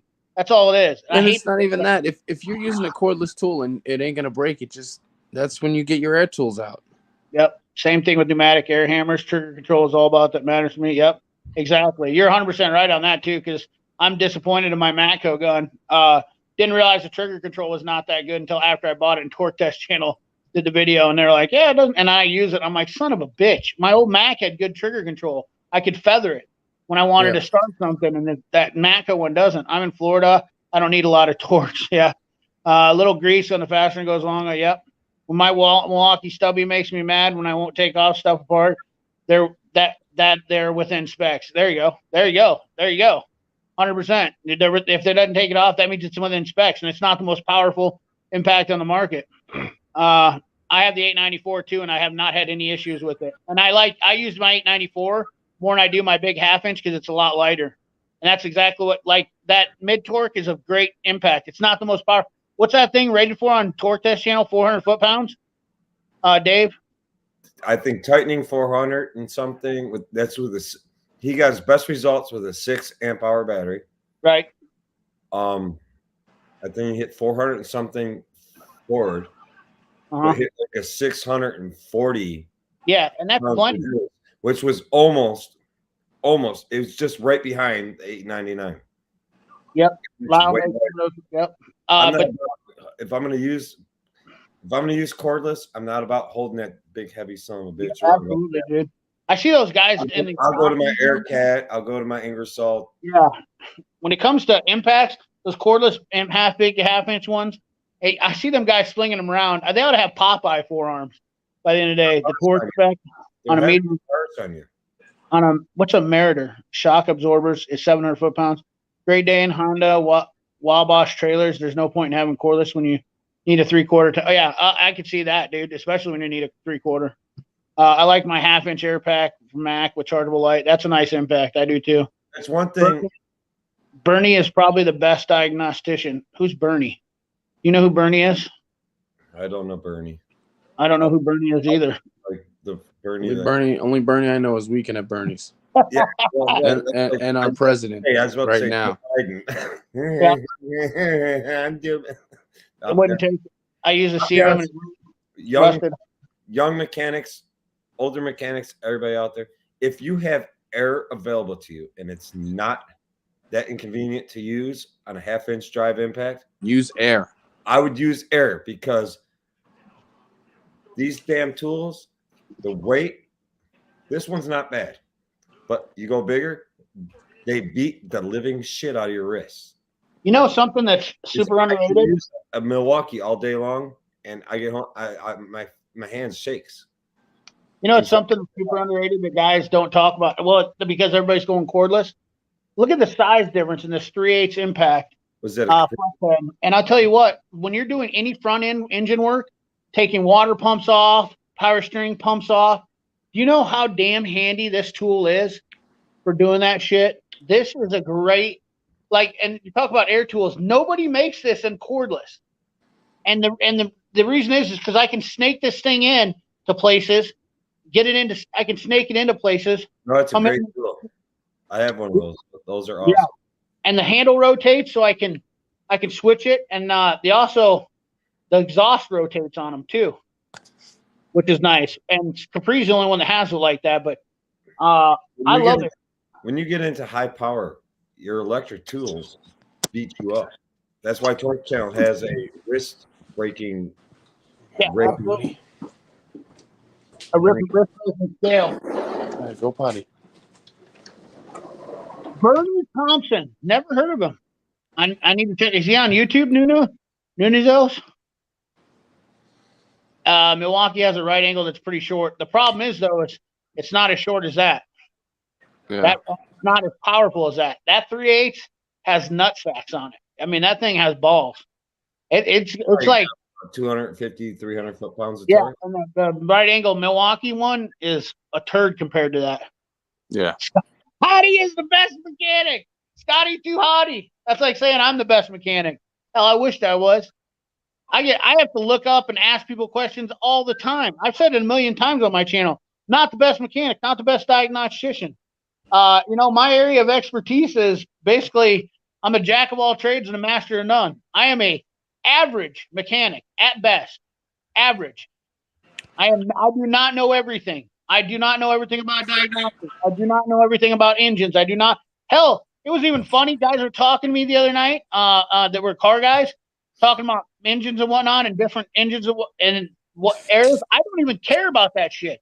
I don't know how you are, Dave. Have you ever paid attention to like different? Like I knew the K motors from and the different VIN numbers from different engines and engine codes and whatnot, but I don't know engine block codes and none of that shit. You know what I mean? I don't know engine block codes offhand. Yeah, I don't know anybody that knows that shit. Well, I know a lot of guys that do that aren't even mechanics, but they're smart with that stuff and they know it. I mean, like everybody has their different expertise. Scotty Kilmer is a legend in his own mind. That dude plowed fields in his own mind all the time. Astro impacts off and it is. The Astro or that Capri are pretty much about the same. The Astro is a little bit longer in the 380 than the Capri. Keep that in mind. I actually had a. I can understand that, Robert. If you're definitely moving around a place where you don't have air accessible, you're obviously gonna. That's once again the situation that you're in for your job. I mean, is a electrician gonna carry air around with him all day long? Hell no. You know what I mean? Like as a somebody. I mean, obviously you're. Ask an electrician if he's going to carry a water bottle with him. Yeah, Can you and lay down, that's Cooper? why cordless stuff is going to be Cooper. more relevant for people that do jobs that are not. But a mechanic in a shop or somebody who works out of the garage when they have air is still a good, valuable, cheap deal. And it should be, the biggest mistake I see a lot of guys like getting into it making is they go for the cordless tools right away. Absolutely. Like buy some air impacts and just use that. For sure, dude. Buy a cheap air ratchet. I mean, dude, you can save yourself some money. Creative automotive test solution. He's genius. Nunez, I'm gonna check him out, buddy. Thank you, man. Scotty's still alive. Yeah, Scotty who? Frosty, I really haven't been using my Tecton tools, only a couple screwdrivers. I'm still using my old stuff I had. Hell, I know a bunch of LS codes, but shop, I'm specialized in LS swaps. There you go, Daniel Robert. Well, hell, you're my kind of guy right there because that's my game. I want to find a guy who specializes in that's what I want to do. I want to specialize in LS swaps and older vehicles. So that's pretty cool. That's what I want to. That's what I want to focus That's what I want to drive my business towards doing. That's all I want to do. Put LS in everything. I think LS swapped the world. And everybody that says, "Oh, dude, everybody does it." I don't care. I think it's the greatest thing to do on the planet. Like I think it's like the way to bring these old cars back and recycle stuff that's been out of. I mean, like if you could go back and put LSs in every car in the 80s and late 70s, those cars would be night and day difference, and they would be actually really good vehicles. People wouldn't look at them. That whole era of cars will be revitalized as a whole different generation. Yeah. That 55 Chevy I worked on last year had an LS swap in it. Remember that wrestler too? I would Tecton torque wrench a lot. Fake it until you make it. There you go. That's YouTube for you right there, man. Astro, palm impact, still like the butterfly. Oh, butterfly impacts. Man, I used to have a butterfly. That was a great tool. I remember doing intakes on GMs and I had a butterfly. Boys, let me tell you, in 3.1 GMs, back in my prime, back in my 20s when I was in my prime. Dave, you probably done those. You remember resealing intakes on GMs back in the day? Hundreds of them. Yeah. Tools to, like snap the lifters over, or not the lifters, but the rocker over, so you can pull the push rods out. Yep. Dude. Yeah, and then you get those guys that don't know what they're doing. And they put the rods back in the wrong spots. They're different lengths. Yeah, dude, I used to sit there all day long with a butterfly impact and just run the piss out of that thing. I loved it. That was a great tool. That was definitely like a modern tool. That's a tool that they could come back with in a cordless design that would be really sweet, actually. But it never got a big deal. 70 Chevelle with a 6.2 and a Fairmont with a 6.0. Oh, dude, that's fucking sweet. Did you ever see those old 3.1s and 3.4s break camshafts? So what's that? Did you ever see the 3.1s and 3.4s break camshafts? Yeah, once in a great while. It wasn't camshaft. The 3.4s. You're talking about the overhead 3.4s, dual overhead 3.4s, or the newer 3.4? No, the overhead valve 3.4. Oh, that thing was nightmare. Head gaskets. That's the most problems I had with those was head gaskets. camshaft was also a hollow camshaft. I still have the tool to pull the engine Over forward. a Cam 3.4 that was in like the Lumina or Yeah, Impala, the GTZ, Luminar, the Beretta GT. some Yeah. shit like that. Yeah, those things were nightmares. They had them in the Grand Prix too. The They had- Grand Prix they had GT that, heads-up display, just absolute nightmares. they had So, that stupid leak from their oil pump drive yep. where the distributor used to sit. What do they call that stupid thing? Oh, the Duraspark. Well, no, but you couldn't pull it out because it would hit the head. Yeah. Oh, yeah. It was a pain in the ass. No, You had to you pull that- just slice the head. Oh, you cut the head on them? I never did that. I never did that I either. learned a long time. You just take a little edge off that head, and you can put a new seal on it. Hey, Paid, how about paid insane hours because it said you had to remove the head to do it. you want to know? You want to know a good one that I did? Here's the dumbest thing I ever did. Olds. What the hell was that thing? I had an Olds, 2-door Olds with a quad 4 in it. Dumbest thing if those things ever blew a head gasket, they smoked the bottom end, right? Me, being me, got this car for basically free, and I decided that the quad 4 was a powerful little bastard, and it was just a 5-speed Olds Silhouette maybe or something. I don't remember. The car was pretty nice, and I thought, you know what? I'm going to take a shot on this one. This is the dumbest shit I ever did. So I rebuilt this Olds, and I tried to hop it up, did some porting, did some stuff to it. I got this car, and it literally made it 23 miles before it blew out. Oh, my God. The quad 4. Talk about a motor that pissed me off. And every time you couldn't do head gaskets on them because they basically blew the motor up. Yeah. But I don't think I've ever had one that I successfully did. Not a single one, because we ended up doing engines on them most of the time. Did you ever remember messing around with those any? Yeah, back in the day. I mean, you're going a long time. What were they, 2.4 or 2.3 liter quad 4? I can't remember. Overhead cam, 4-cylinder. I think a 2.4. Yeah, it was a snappy little motor, but 2.2 or 2.4. yeah. Oh man, I have a bunch of air tools growing rust in my butt. I do too. Trust me, it's making me pissed off. Worst thing a mechanic can do. Hey, worst thing that'll piss a mechanic off: having a tool he doesn't use anymore that he paid good money for. Yeah. That'll piss a mechanic off. When a customer brings me a car for fucking Diag and it's no gas in the goddamn thing. Yep. Dude, that happens like all the fucking time. Yeah. Anybody watching this, don't drop your car off to a mechanic empty. Yeah. And they do that shit all the time, man. If Well, think you know why? They don't want the don't mechanic drop your using car off full. You know why they do that? Because they want the mechanic using their car to go to lunch. My buddy, All the fucking time, man. I wish that gotta they do test drives on them all the time. mad. I wish they also knew not to bring it to us full. But Dude, we had a guy come in the shop one time, dropped his car off, full tank of gas, and they drove it 10 miles to do a test drive. And he actually fought him to get the money back for the fuel they used. I was like, wow, this guy was serious. Like, he was no joke. Look at my buddy Junior and his channel, The Driveway Engineer. He's all about LS and talks about programming. That's awesome, dude. I actually love that. I don't do any major. I'm kind of on the fence on programming. Come here. It's almost half tempted to put an LS in my Buick if it wasn't so. It's not expensive to do if you buy. The people do this Holly swap shit. That's where you go wrong if you want to do it cheaper. You can take an LS engine, the PCM. You can send it off to a guy for a couple $100, get it redone. Use the factory harness. Cut out some of the stuff. You can actually send the harness off too, I think.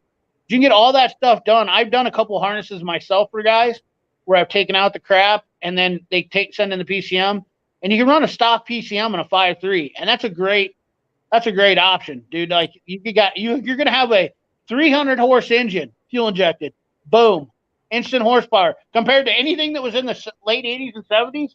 And I don't understand why nobody shows that. But there's a lot of guys that do it, especially in the four-wheeling world. Yeah. Tons of guys doing that in the four-wheeling world. 3.8 broken crank starter, back 2 cylinders, not front 4. Ooh, broken crank started,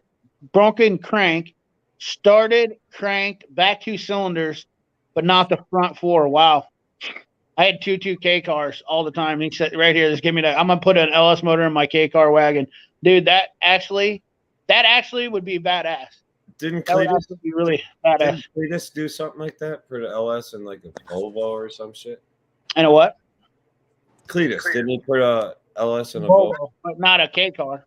K car is a lot lighter than that No, Volvo. not I didn't say a K car. Didn't Cletus put one in a Volvo? Yeah, Volvo, but that's a heavier car. That came out okay though, right? Yeah, Cutlass Calais. That's the one. That is the one. Oh my god, dude! 350 diesel, biggest pile. Yeah, actually, what's his name? Complete Toilet Garage is doing one of those. Yeah, 350 diesel was not Chevy. I charge for fuel 200% pump price. 350. Yeah, unless the 99 2005. Unless it's 90. I did fuel pumps. Did you ever have those too in Vortec engines? Chevys, alternators, and fuel pumps. Paid for my house. I've done so many fuel pumps that ain't funny. Do you remember those in the That's Vortec? still Though? Those and the spider injectors. Yes, in Yeah, the fourth spider series. injectors and those Vortex. Yep, Those- and then All carboned up and everything be a complete freaking mess in there. And, EGR carbon issues on Vortex. oh, You I ever get remember pulling stuck out in those with a chunk of carbon in them? Yeah, you remember Mhm. they came out a gasket that had a little screen on it. Yep. God damn. Same thing with the GM oil pressure switches. Oh, Yeah. they're still notorious for going bad, and you got to make sure you change the filter too. Yep. On the Yep, black hopper one. part for the Cobb Quad 4. Yeah, dude, I was planning on building a Quad 4 because it was back when 4 cylinders were getting big, and I was like, dude, a Quad 4 was making more power than what Honda had. They had them out, but they would just pop head gaskets. I decided to take one that was junk and tried to make it go. The oil was already milky. It was dumb. I should have never done it. The old 350, strongest block you can put together. Yep. 100% free, easy as heck. Absolutely. Charge $30 a gallon to put pump gas in. Was honey. LS swaps are Scuba, cheap. That's funny. That's funny. He says that because that's when one of my shops says he's got a deal when he signs. He said if your car is empty and we need to do a test drive, you pay double street price for us to put gas in. That's a good video to make. LS swaps are cheap and easy to do. Makes really good money. Absolutely, dude. To do swaps that start at $12K and cost $3K to do. I agree 100%. Chef, that'd be like something that would be good for you to do. You could do set up guys' stuff for swaps and then do some easy programming. Boom. PCM hammer on an LS droid. I'm not even sure what that means. PCM hammer or an LS droid. I don't know what that means. We use stock computers with HB tuner. Yep, there you go. Unless it's boosted, then we use Terminators. Absolutely, exactly. And you can always switch your car over once you get it in there. You can always switch it over to Terminators, but you can definitely use stock computers with HB tuners, 100%. And the biggest thing is, Daniel, I'm sure you agree with me on this, but when you use a stock computer versus an HB tuner, a lot of times when you're using an HB tuner with a boost, you're going to need to have a dyno to get actual data on it to tune it right. Whereas we're using the stock computer, it'll idle, it'll learn idle, and you can delete the things out of it that you don't need. I delete knock sensors out of mine. Some guys don't. I don't like knock sensors. I think they're dumb on the 5.3s. But Frosty, my dad built 350 diesel. Pentastar 3.6 oil coolers have been making me tons of money. Yeah, they all leak oil. It's PCM tuning for both three. Yep. Quad 442, very limited number made. Yeah.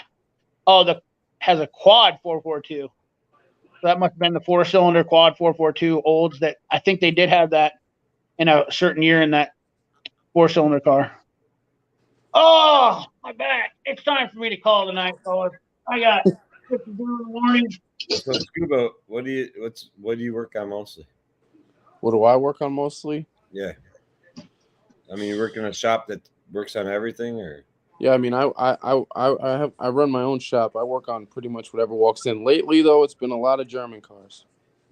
German cars. Yeah, Benzes, BMWs. Big money, big problems, pain in the ass. Big problems. Just remember, fellas, nobody makes a better needle nose than the Snap-on LNC. Those are the best. And that's the fucking truth. Even Nipex can lick my dick. At the end of the day, I will tell you, Nipex. I haven't tried Nipex needle now. They can lick my wiener. I will. I will put the farm up. Ever since I've had these, I've used the shit out of these, and I love them. I'd almost carry with these with me every single day. To be honest with you. Yeah, no, those are a great set of pliers. I like the PWCs too. I have got a pair, but I'm not too crazy on them. For like alignments, I use them all the time for alignments because you can.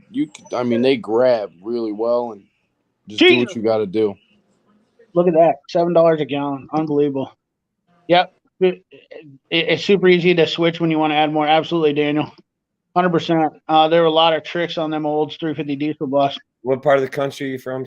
Or not CP, but Scuba? Oh, I'm in Baltimore right now. I grew up in. So you kind of in the Rust Belt too. Yeah, I guess. On the I'm mini, sure you get some bullshit. the walnut blaster. What the fuck does that mean? I don't know. Scrub your. I think you're talking about walnut blaster on your hand soap, maybe. Were you talking about washing your hands? No, I don't know. I didn't. I missed out. We need some clarification on that one. Yeah, Roy, hit us with the definition of that walnut blaster tool on the mini yet. On the mini, like BMWs. Is he talking about Mini Coopers? Maybe. I mean. Yeah. When I worked with Larry Offred. Yeah, dude. Anyways, Roy hit us with that. He's probably talking about cleaning the valve via walnut. Oh, cleaning the valve via walnut blasting on the Mini Coopers. No, I don't really get many Mini Coopers. You got the area I'm in. The area I'm in, these guys, they like another CP 3 hour and 30-minute live stream. Yeah, I know. 70 people watching. I've had to be in the look at these how nasty these things are because I've just been beating them up. LN 47 ACF. Yeah, and good luck trying to get them because they're back ordered like crazy. Well, when I first showed these, I think that video of mine got 14,000 views on these. Yeah. And my Snap-on dealer literally was like, "You're such a prick." Dude, my Snap-on dealer sold 237 sets of these. Dude, I got those early before they even marketed them. My guy, that's what's funny about Snap-on. They'll release certain things in certain places early. Yep. 100%. Like that locking ratchet that you have you have.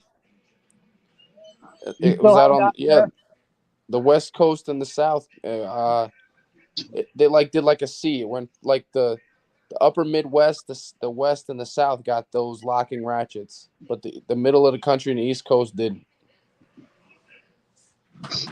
Anybody bought a Viper shop stool yet? No. I fucked Viper. I'll tell you a story about Viper. Viper. Here's my problem with Viper. I'm gonna say, and it's not that big a deal, and I shouldn't say F them, but whatever. Viper actually, when they first were like hitting up on Instagram, they actually messaged me and they're like, "Hey, are you interested in a Viper shop stool?" And I was like, "They're for big guys," and it was like rated 500 pounds. I was like, "Oh, that's cool." I was like, yeah, I'm interested. And I was like, I got a YouTube channel and stuff, and I didn't know nothing about taking stuff on, and so I sent them a message and I said, "What do I got to do? How much do I got to pay you?" And they sent back, they're like, "Nothing. We'll just send you one for free." And I was like, "Oh, that's cool." And I saw the message on Instagram, and I was like, "All right." And I picked it out, and I said, "Can I pay you extra to do my personal stuff on it? You know, like pay it because they do personalized ones." And they said, "Sure." And I said, "All right." And then I said, "All right." So I picked one out, did this and that. All right, we'll get that sent out to you. And then nothing. Never heard nothing back from them, and they never sent it to me. And I was like, "What kind of bullshit is this?" And I was like, "You know what? Screw you guys." So they give a bunch of shit out to people all over the place. And the reason why they probably didn't send me one is because they was afraid I was going to actually tell them the truth, or the fact that I am a big guy and they didn't want me to sit on it because then they would probably break. So screw Viper. They can lick my dirty Famunda cheese. Jesus Christ. Yeah, I don't like. I wouldn't even buy a chair from them. One of those USA companies got it. They just did. I'm out. Like, it pisses me off when people do that shit. I don't care. I don't care that I didn't get it, but don't like ghost me. Like, at least say, hey, sorry, we can't give it to you. We need to get it paid for. I was gonna buy one. They're like $500.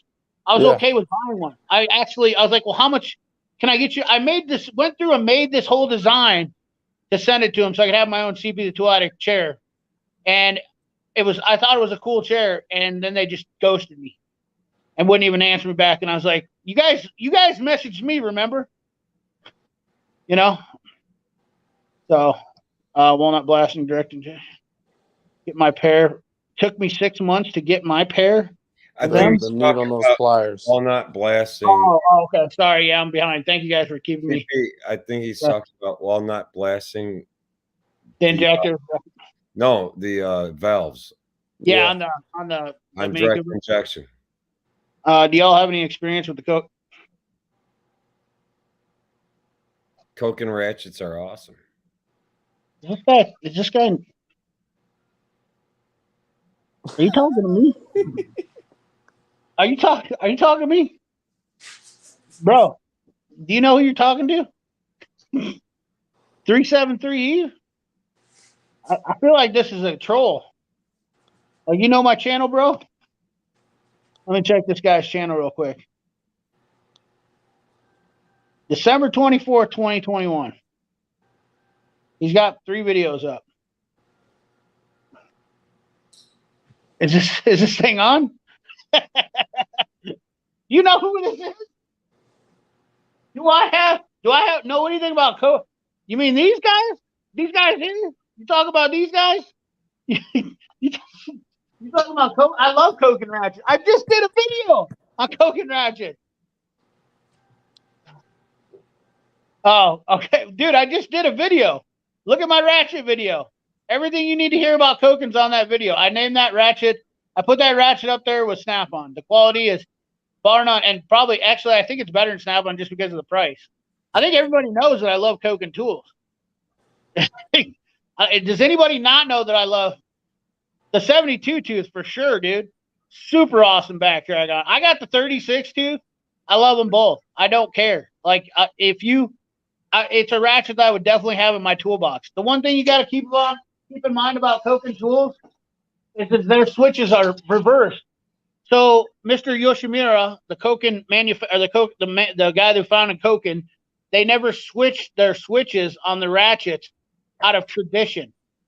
So they're reversed the opposite of the way Americans are. So the on and off is different. Your right and left is different, but they never switched that because of tradition. But this is absolutely, don't think that this handle just looks cheap. It's not. It's a great ratchet, very quality build. Flex head is awesome, holds up nice. These ratchets are absolutely superb for the money. Very well built. Equally as good as any Snap-on ratchet out there, and they're half the price. So if you're thinking about getting a Coken ratchet, what are you thinking about? You don't need any more thinking. I'm not sponsored. I don't get paid. Mr. Subaru gets paid by Coken. I don't. I'm telling you the God's honest truth. And you know who the best guy? If you don't like my opinion, go to Chris Koss. He is the #1 Japanese tool expert on YouTube that nobody knows about. Absolutely, hands down, Chris Koss is absolutely 100% the best Japanese tool guy on YouTube, without a doubt. Hands down. Best guy, hands down. Ethan, Not me. Bed, kid. What are you doing? Give me this. Maybe Fed's driver wanted to. No, I didn't even get it coming. Quinn and Carlisle are also backwards in the reverse. Huh. Interesting. Never knew that. Yeah. Chris Cox has been MIA lately. Yeah, he hasn't been. He's been around. He posted a video up on Instagram. But Chris Cox is 1,000%. I give credit for credit to Chris Cox is 1,000% the only reason why I know about Coken tools, Pros, several brands. There's Dean Tools, all the Japanese ones. The pliers, engineer pliers. I've done every video. I gave him credit. Yeah, I do want to try those Coken sockets with the nut holder in them. Those are awesome. Are you sure it's not Mrs. Uberu? Those Coken sockets are awesome. Yeah, I'm 100% sure that Mrs. Uberu Mrs. Uberu. That's perfect, actually. Mrs. Uberu is not the token expert. He learned everything from Chris Koss, too. Chris Koss, and he doesn't give Chris Koss any of the credit. Chris Koss helped him learn about all that stuff. Chris Koss is 100%, 1,010% the token expert. 1,025,000. Ask him. If he tells you that he learned all this stuff on his own, he's a liar. Chris Koss is a native of Japan and a fantastic individual. He's a much nicer guy than I am, hands down. Much nicer guy than I am. He's a good BMW tech, very, very good tool enthusiast. He's a great guy. So, yeah, Chris Koss, go to his channel. Watch his stuff. Chris Koss he's amazing. He's absolutely – I'm not trying to act like I'm going to marry the guy, but the coconut grips are 100% money. Way better than magnetic sockets. Don't kid yourself. Anyways, guys, we got to shut this down. 3.5 hours. I went way too late. It's 11:30. I got to be up at 5:30 in the morning. I have doctor's appointments this week, plus a ton of shit to get done at the job, and I didn't plan on being on here for 3.5 hours. And I only wanted to come on here and talk about ratcheting wrenches because I thought it was an interesting topic, and I wanted to get people's feedbacks because I realized I don't have one of any brand of ratcheting wrenches, and I'm going to probably do a video about this. And I know that people are going to hate me because I am going to question Project Farm stuff. Well, if you believe everything that you see in this world, remember, you can't. If you don't question everything in this world that you see, then what's the point? Good night, fellas. I will go on record and say that I was given a few Quinn ratchets, and they surprise you if you're looking for an entry-level price. I don't surprise. I'm sure they are. Cornwall has ratchets, leverage back. Cornwall has theirs backwards. Shut the front door. I didn't know that. My Cornwalls aren't backwards. No, I got a couple of Cornwalls. They're not backwards. Maybe they're old ones or something. None of my Cornwall stuff is backwards. Look. Opposite directions. Turn. Yeah. They're not backwards. The Koken's backwards. That's crazy talk, sir. That's crazy talk. Anyways, guys, I got to get off here. Good night, everyone. Thank you, guys. Great chat tonight. God bless y'all. Remember, like, comment, share, subscribe. Check out Quick Wrench Dave on his new channel. Check out Scuba Steve on Instagram. Follow us on all the social media stuff, the Instagram, the TikTok, all that shit is out there. So definitely, John, you're going to love it. I'm telling you, if you love Japanese tools, Chris Koss, I can't give that guy enough thanks for everything he's done for me. So he's a great guy. Anyways, guys, peace. Later. He's out.